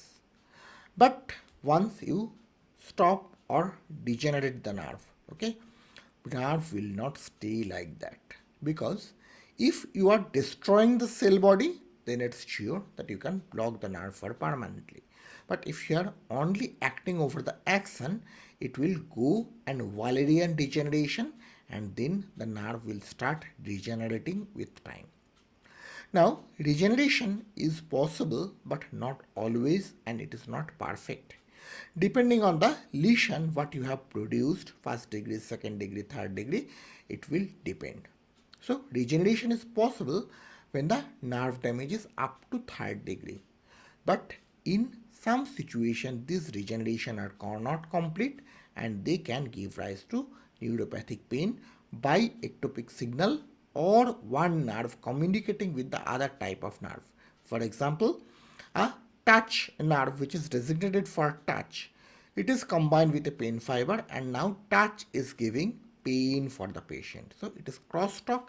An example of such thing is known as the allodynia. Now we all know this basic thing. These are the degrees of nerve block.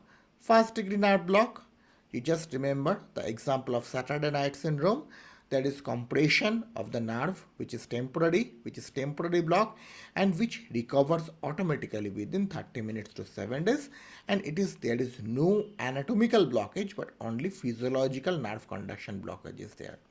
Then we have the axonotmesis of second degree nerve block, when all the lemmas, that means the endoneurium, peroneum, neurium, epineurium, they are all present but only axons are lost. These are known as the axonotmesis, and this usually takes 2 months to 2 years for recovery. And here also, as the outer coverings through which the nerve should grow is present, so the regeneration is complete. But in case of third, fourth and fifth degree nerve block, which is known as the neuronotmesis, where the endo, epi and peri, both the coverings of these nerves, they are all lost, and which can lead to dangerous consequences like crosstalk and ectopic signal, and might give a deafferentiation pain. Now, alcohol is one of the oldest method, which is invented in 1902 by Petres, and the scientists have used alcohol for the neurolysis of the Gaussian ganglion, for which he was successful, and it was a great achievement for the history of the treatment of the mankind. Now, alcohol causes dehydration. It extracts the phospholipids, cholesterol, cerebrosides, and mucoproteins, lipoproteins, and ultimately which causes sclerosis and separation of the myelin sheath, edema of Schwann cells and axons. But the basal lamina of the Schwann cell tube is often spared. In ganglion, if you apply alcohol, it can cause cell destruction and no subsequent regeneration. The usual concentration at which we use alcohol is something between 50 to 100%, and in most of the cases we can achieve a good pain relief with that. Now coming to the phenol. Phenol is an alternative. It has some advantage over alcohol. For alcohol, it is very much irritating and burning. If you put it over the nerve, it can cause nerve irritation. So before giving alcohol, it is important to inject first the local anesthetic, and then you should give alcohol. Whereas this problem is not there with phenol because phenol itself having a local anesthetic like activity, so you can directly give phenol and the chances of differentiation of with pain with phenol is less, though the duration of action of the phenol neurolysis is less compared to the alcohol. There is another problem which is associated with phenol is that it can cause skin burns. So whenever you are injecting phenol in a patient, you should be careful not to drop a single drop of phenol in the patient. The usual concentration at which we achieve neurolysis is 6 to 10%, and the saturated solution of phenol usually is 5.8 to 6% depending on the room temperature. It causes protein denaturation and protein coagulation, by which it causes segmental demyelination, orthograde degeneration, that is the Wallerian degeneration. So usual concentration for which it is used is around 6% of the phenol. Now again, I have already told the concentration, but in different situation it has been seen to partially block different type of fibers. Now coming to the glycerol. Glycerol is another neurolytic agent which is specific for the Gasserian ganglion. It causes dehydration and ultimately it can be used for the Gasserian ganglion neurolysis. And in terms of safety versus the risk of the procedure, it has been found for the Gasserian ganglion apart it is better than the alcohol or phenol because it is comparatively safer than other agents, and usual concentration is between 90 to 100% of the glycerol which is used for the Gasserian ganglion block. Now there are certain complications of the chemical neurolysis. First of all, it can be produced by the neurolytic agent or it can be produced by your procedure. That means your needle has touched to some part where it is not intended to touch or injure. So ultimately leading to an injury. So by the drug there might be hyposthesia or at the dermatomal distribution of the nerve it is possible. I have already talked about the differentiation pain which is possible either by ectopic signal generation or by crosstalk. Alcoholic neuritis is a condition when most commonly when the somatic nerve is partially burned with the alcohol, it can give rise to alcoholic neuritis, and management is a little bit difficult, but for this to prevent you use local anesthetic prior, and you should also inject local anesthetic within the needle after giving the alcohol in the patient before withdrawing. These are very crucial, and for the treatment in mild cases can be treated conservatively. In moderate cases, administration of some intravenous local anesthetic can be helpful, and in severe cases there might be surgical rhizotomy or sympathetictomy may be required in those cases. Phenol in large quantities can cause convulsion, CNS depression and cardiovascular collapse. So this is one of the important complications with the phenol neurolysis. Now coming to the radio frequency. We understood the chemical neurolysis. Now we will be learning the chemical heat neurolysis with the heat. Now to generate heat we will be requiring electricity.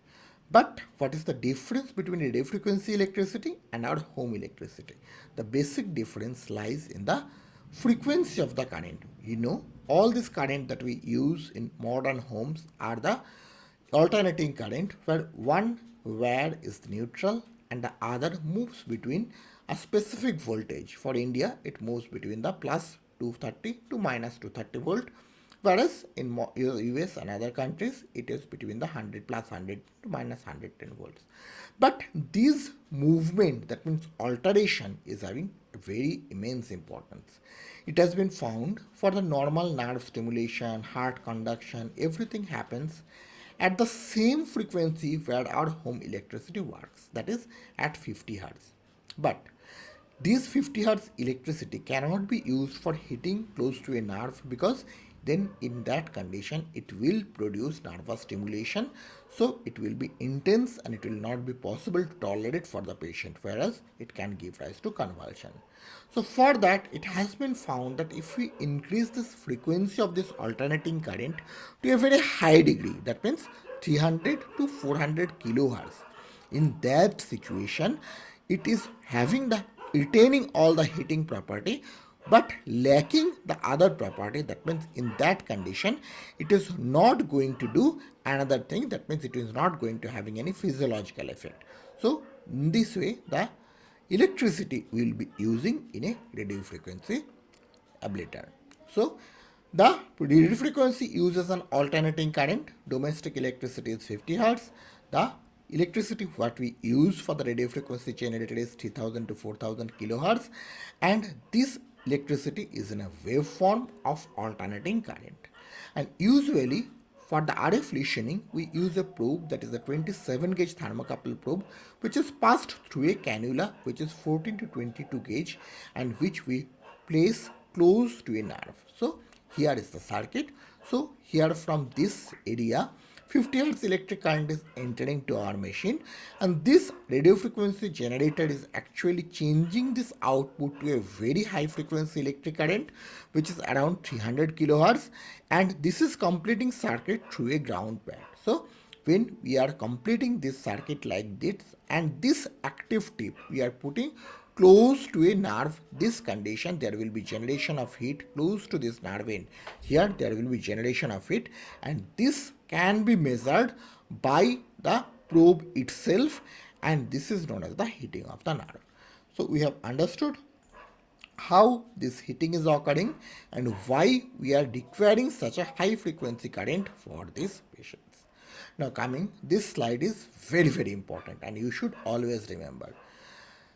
One thing you should always note that this thermocouple probe, what is there, is not directly heated. Then what is heating?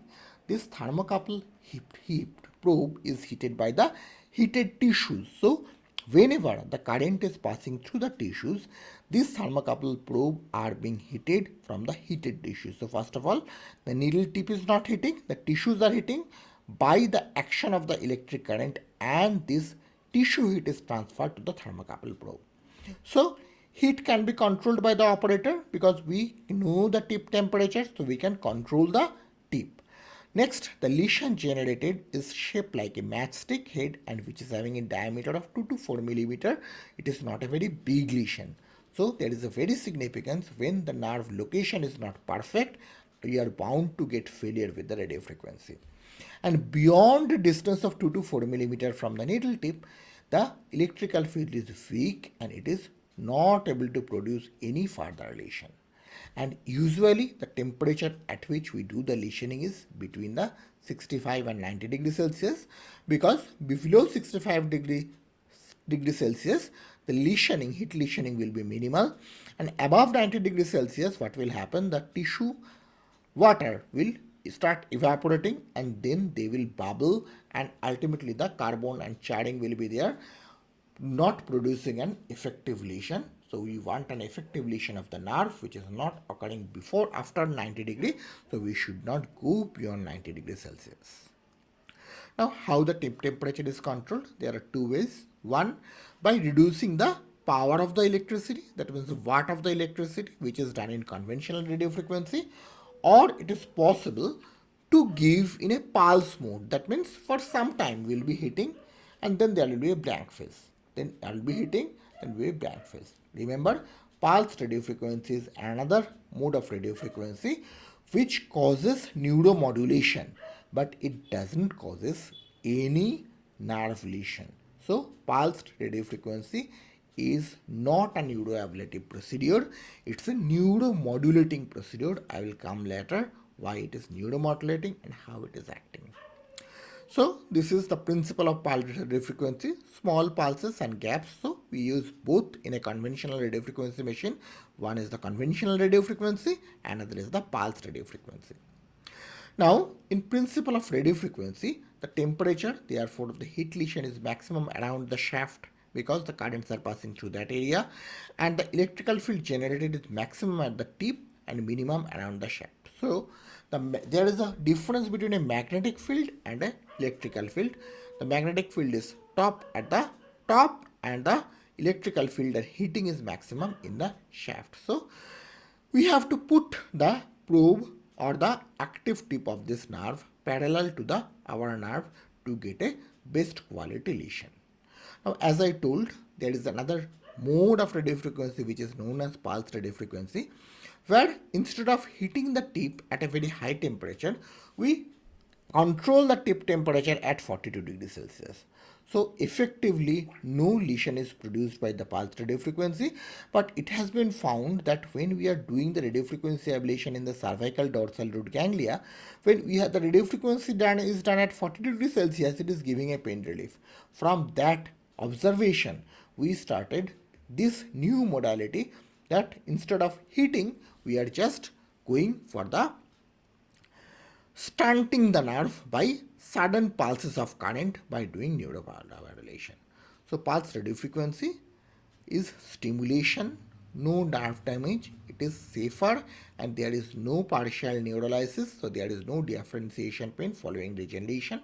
But there is a big disadvantage of the pulse radiofrequency, it is not very predictable, and the average duration of pain relief is much shorter compared to a conventional radiofrequency where we are hitting the nerve. In conventional, it is usually 3 to 4 years, and you can say a range of 1 to 5 years, whereas in pulse it is only 4 to 24 months. So pulse radiofrequency good for term of safety, but it is not good for the duration of pain relief.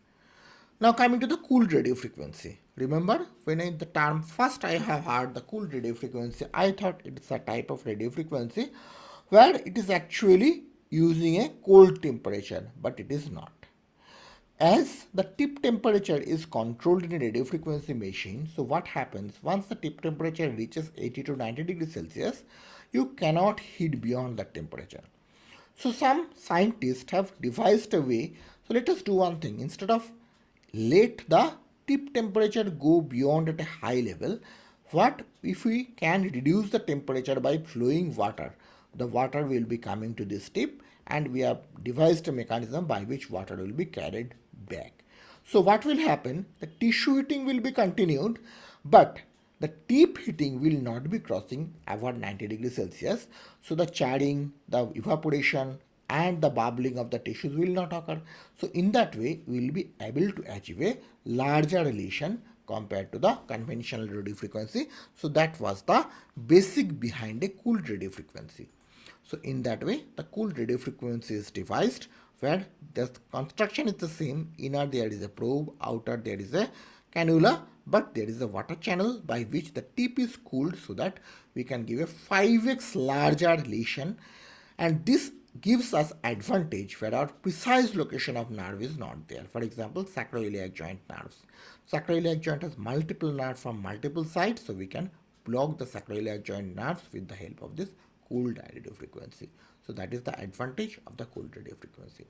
Now there is another type of radiofrequency which is known as the bipolar radiofrequency, but the circuit is the same as the conventional radiofrequency, but instead of using this ground pad, what scientists have done, they have removed this ground pad and they have put two needles very close. So the circuit will be in between these two needles. So here, as there is a large surface area of the pad which is not causing any lesion, so they are putting the tips closer so that in between these tips a comparatively larger lesion, almost 2 to 3x lesion compared to the conventional radiofrequency could be possible. So this is known as the bipolar radiofrequency.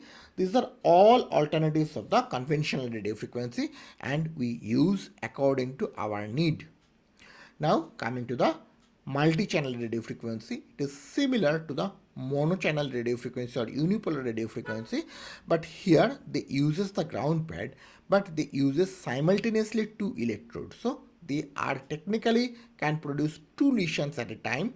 It is basically to save time while doing the radiofrequency ablation. Now coming to the RF cannulas. Usually we have the RF cannulas through which we pass the RF probes. RF cannulas are available in different sizes and different active tips. Usually the lower part is insulated and above there is an active tip. So there are different type of cannulas. There are some modern cannulas by which we can increase the size of the lesion. So these are the different types and shapes of the cannula. But one thing we should always remember, that the time of lesioning, usually it is said we should hit the tip around 90 seconds, because it has been found that what happens if the tip is like this and the lesion is produced around the tip, if we increase the time beyond 90 seconds, there is no effective increase in lesion because it goes in an equilibrium.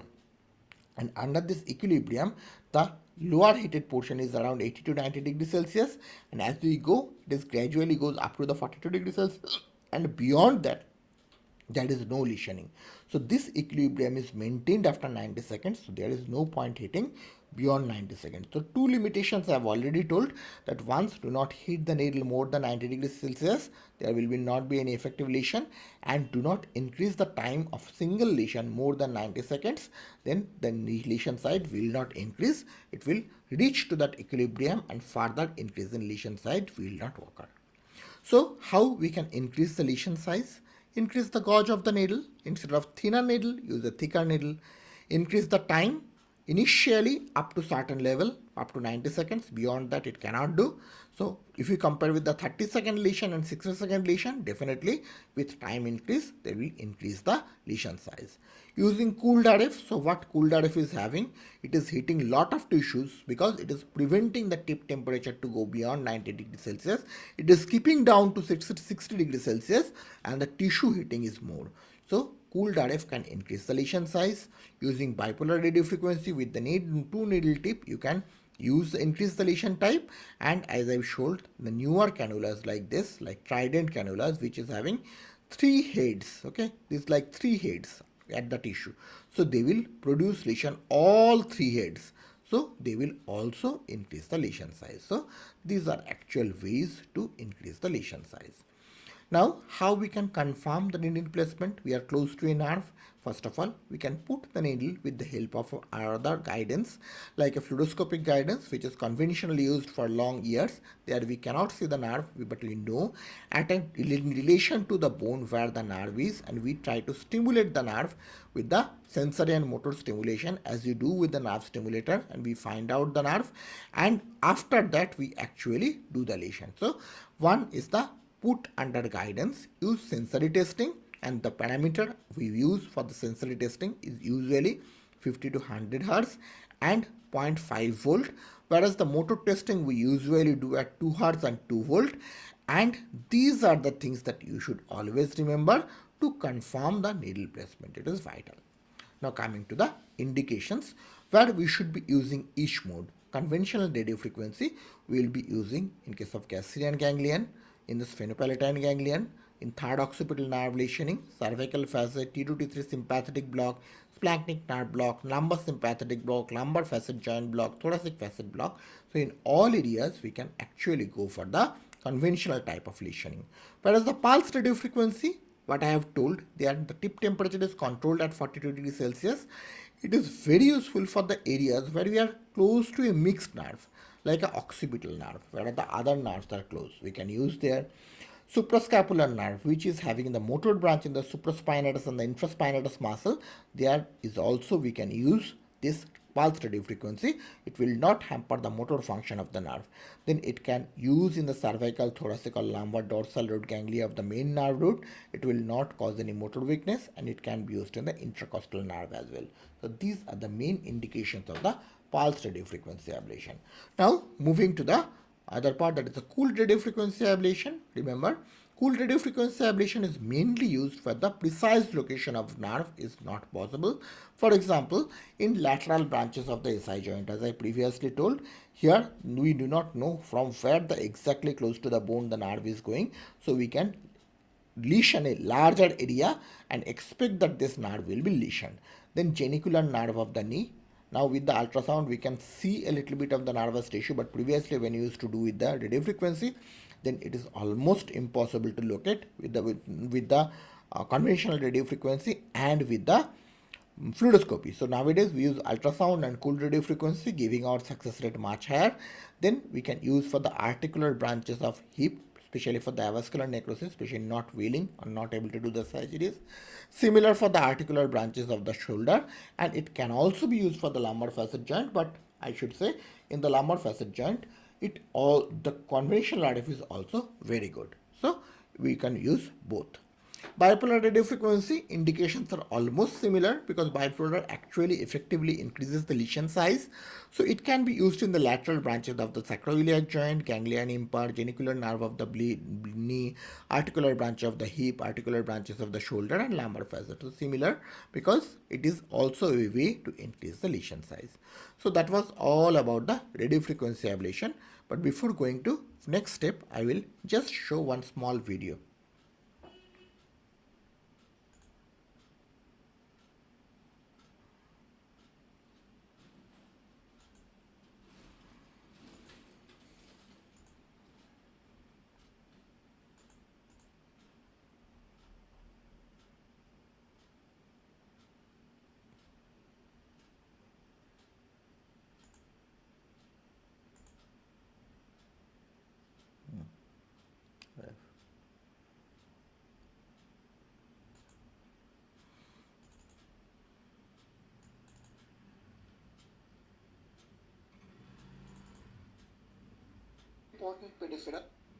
Just one second, let me share the sound because otherwise you won't be able to hear the sound. It's a small video.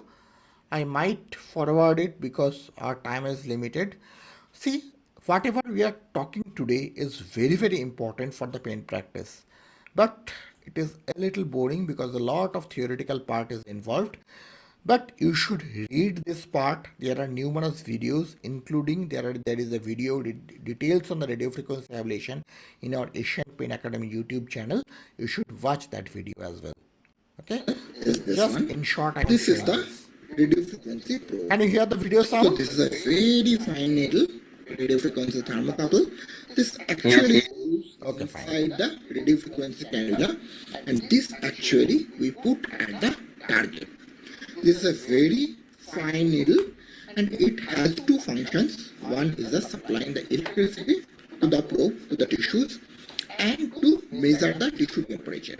Because one thing you should note, the tissue is primarily heated because of the radio frequency current, and that current is being first transmitted to the radio frequency needle, which lies over this. So it goes first inside this, and then it is heated. So it should go inside this radio frequency cannula or radio frequency needle. So this is one of the most important thing. This is the upper portion. You should put it inside the side X before doing the procedure, and this is the connector part. This connector part gets attached with the radio frequency machine. These are the cannulas. So this is one, this is one. This one is a 15 centimeter one, this one is a 10 centimeter one, but it has a covered shaft as well as an active tip. So we have to say three parameters while describing a radio frequency needle.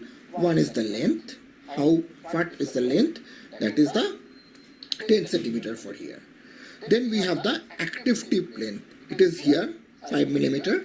We can have 5 to 15 millimeters, sometimes 2 millimeter is also available, so 2 to 15 millimeter of active tip. And we have the gauge of this needle. Okay, this is 22 gauge. So we have this radio frequency needle. So you can see it is 22 gauge and 100 millimeter, that means 10 centimeter. And active tip, you can see it is 5 millimeter. So this is most commonly used for the radio frequency ablation for the trigeminal neuralgia. This is another one. Here we have a 15 centimeter electrode. This is also having a 5 millimeter active tip, and this is 200. Sorry, not 200. It is 20 gauge, and that is commonly used in case of facet joints, 5 to 10 millimeter active tip. This is the electrode.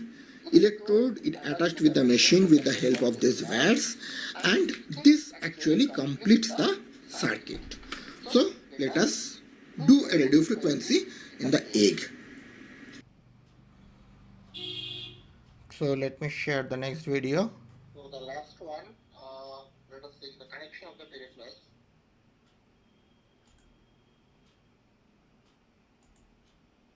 And let us see how to attach the connectors with the machine.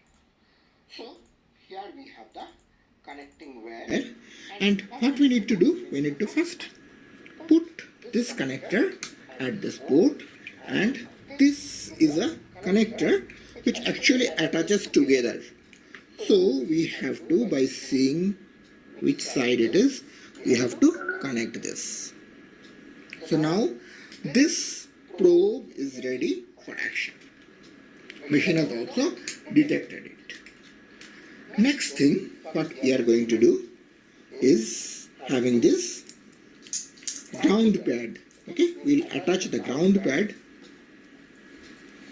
So for the attachment of the ground pad, we have to first attach this end to this port and the ground pad itself. Here we'll be attaching the ground pad other end. First open this. So this connectivity or connections will vary from machine to machine. I am showing you this one, but it might be different in different machines. But once you know one standard form, then knowing the other one is not difficult.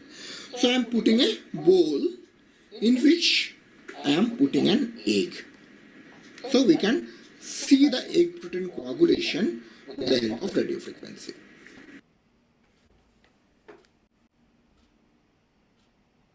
So let's see the last part of the video.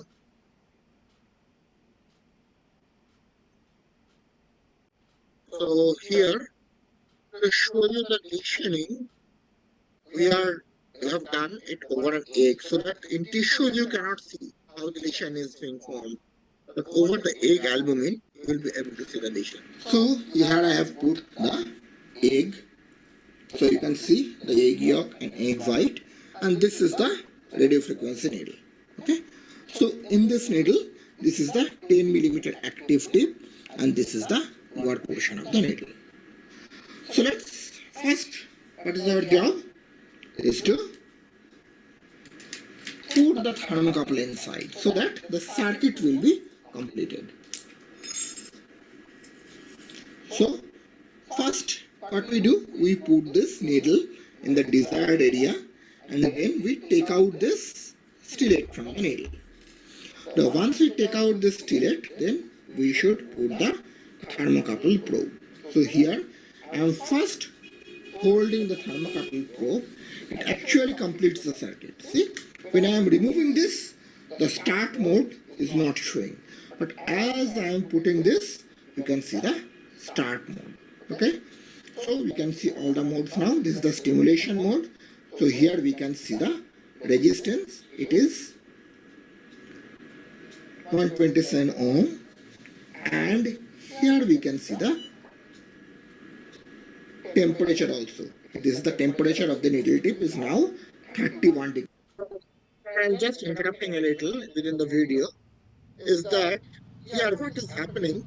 One thing I have mentioned but will not describe too much is the resistance. Because the invert of the resistance that is won by the resistor becomes the impedance. And this impedance is an important parameter for your needle placement. Usually it should be in between 300 to 400 ohms. If it is below 200, then it signifies that it is inside a fluid. Say into the trigeminal neuralgia, you are getting the value below 200. It signifies you are already in the fifth round, or you are close to a vessel. So in those cases, you have to reposition. Okay, and if it is inside a fatty tissue or bone, it is very high, around 1000. And here also, there will not be any effective lesion generation. And nowadays, the machines are such that it actually guides that whether you are able to generate or not. It will show it's too high impedance or too low impedance, and by that way it will show. Okay, let's continue with the video. Celsius, that is the room temperature. Okay, and it also shows the impedance here at this point. Okay, so it is around 83, but as it is liquid, it is less. But in patients, it should be higher. So first job in a patient is we need to go for the sensory and motor stimulation. So this is the motor one. So we have to first start, then we have to gradually increase the current. So you can see the current is increasing. This is the ampere. This is the impedance, and this is the voltage. Okay, so for the it is hertz, how many impulse it will give is fixed, it is 2 hertz, and here it is actually written 2 hertz, and here it is the voltage. Usually for the most of the patients, the stimulation parameter for the motor is usually 1 to 2 volt and 2 hertz. Okay, but sometimes if the sensory stimulation you are getting at a lower voltage, you can get the this thing, you can get the motor stimulation even in lower voltage. That means it is very close to the nerve. Now we are stopping, so we need to check the motor stimulation. Then we need to check the sensory stimulation as well. In sensory stimulation, it actually shows the voltage you have to increase. So usually 0.5 and 50. That means 50 hertz and 0.5 volt is the usual stimulation parameter. So usually you have to go up to this, up to 0.5 volt and 50 hertz. But in neuropathic nerves, sometimes you have to increase it slightly. So that is the stimulation part. Now for the thermal radio frequency, let us show you the parameters. First we need to set, here I have set at 80 degrees Celsius. This usually we set time duration at 1 or 2 minutes. Ideal should be 90 seconds. So here we can see the impedance. It is set temperature. This is the duration, and you can see this is the impedance. The ideal impedance while doing radio frequency, it is depends on area what you are doing, but usually 300 to 400 ohms. Now this is monopolar electrode. Now we are starting the stimulation. So let's start the radio frequency ablation. So we are starting the ablation, and you carefully note the tip. Let me focus a little closely.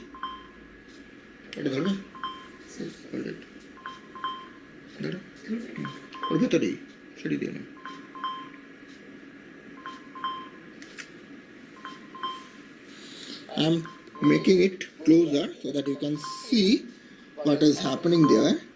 You can see at the needle tip there are a protein coagulation is happening. See, around the tip you are getting 2 to 4 millimeter of protein coagulation at the needle tip. Let us see the monitor what it is showing. So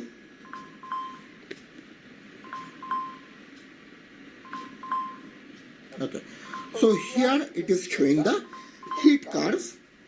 Heat is right now at 80 degrees Celsius. The tip temperature has reached the 80 degrees Celsius mark. It is around 1.4 volt and 3.9 watt, and it is at 80 degrees Celsius. It will keep there at set temperature, that is 2 minutes, and they will stop after 2 minutes automatically. So let us see again.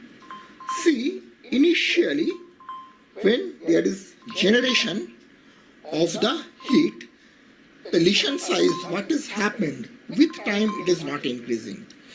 Basically, if you increase it more than 90 seconds, there is no point, because then it reaches an equilibrium where it doesn't increase the temperature further. So you can see the lesion, but with time, see, now lesion size is not increased.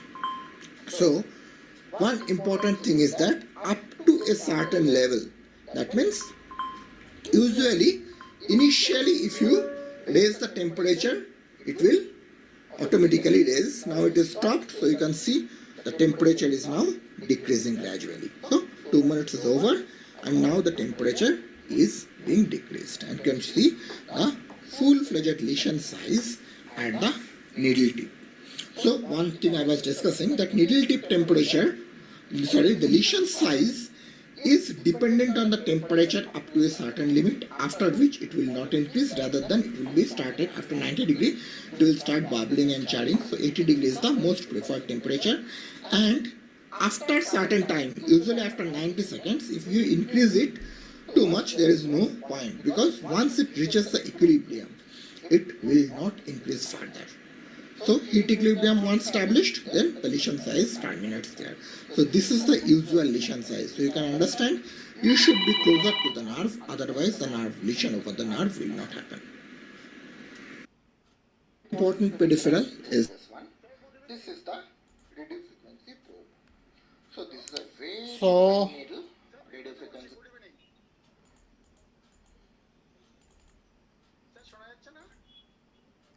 So any questions regarding this topic?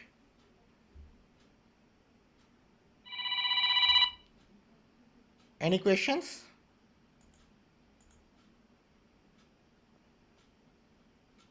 Anyone?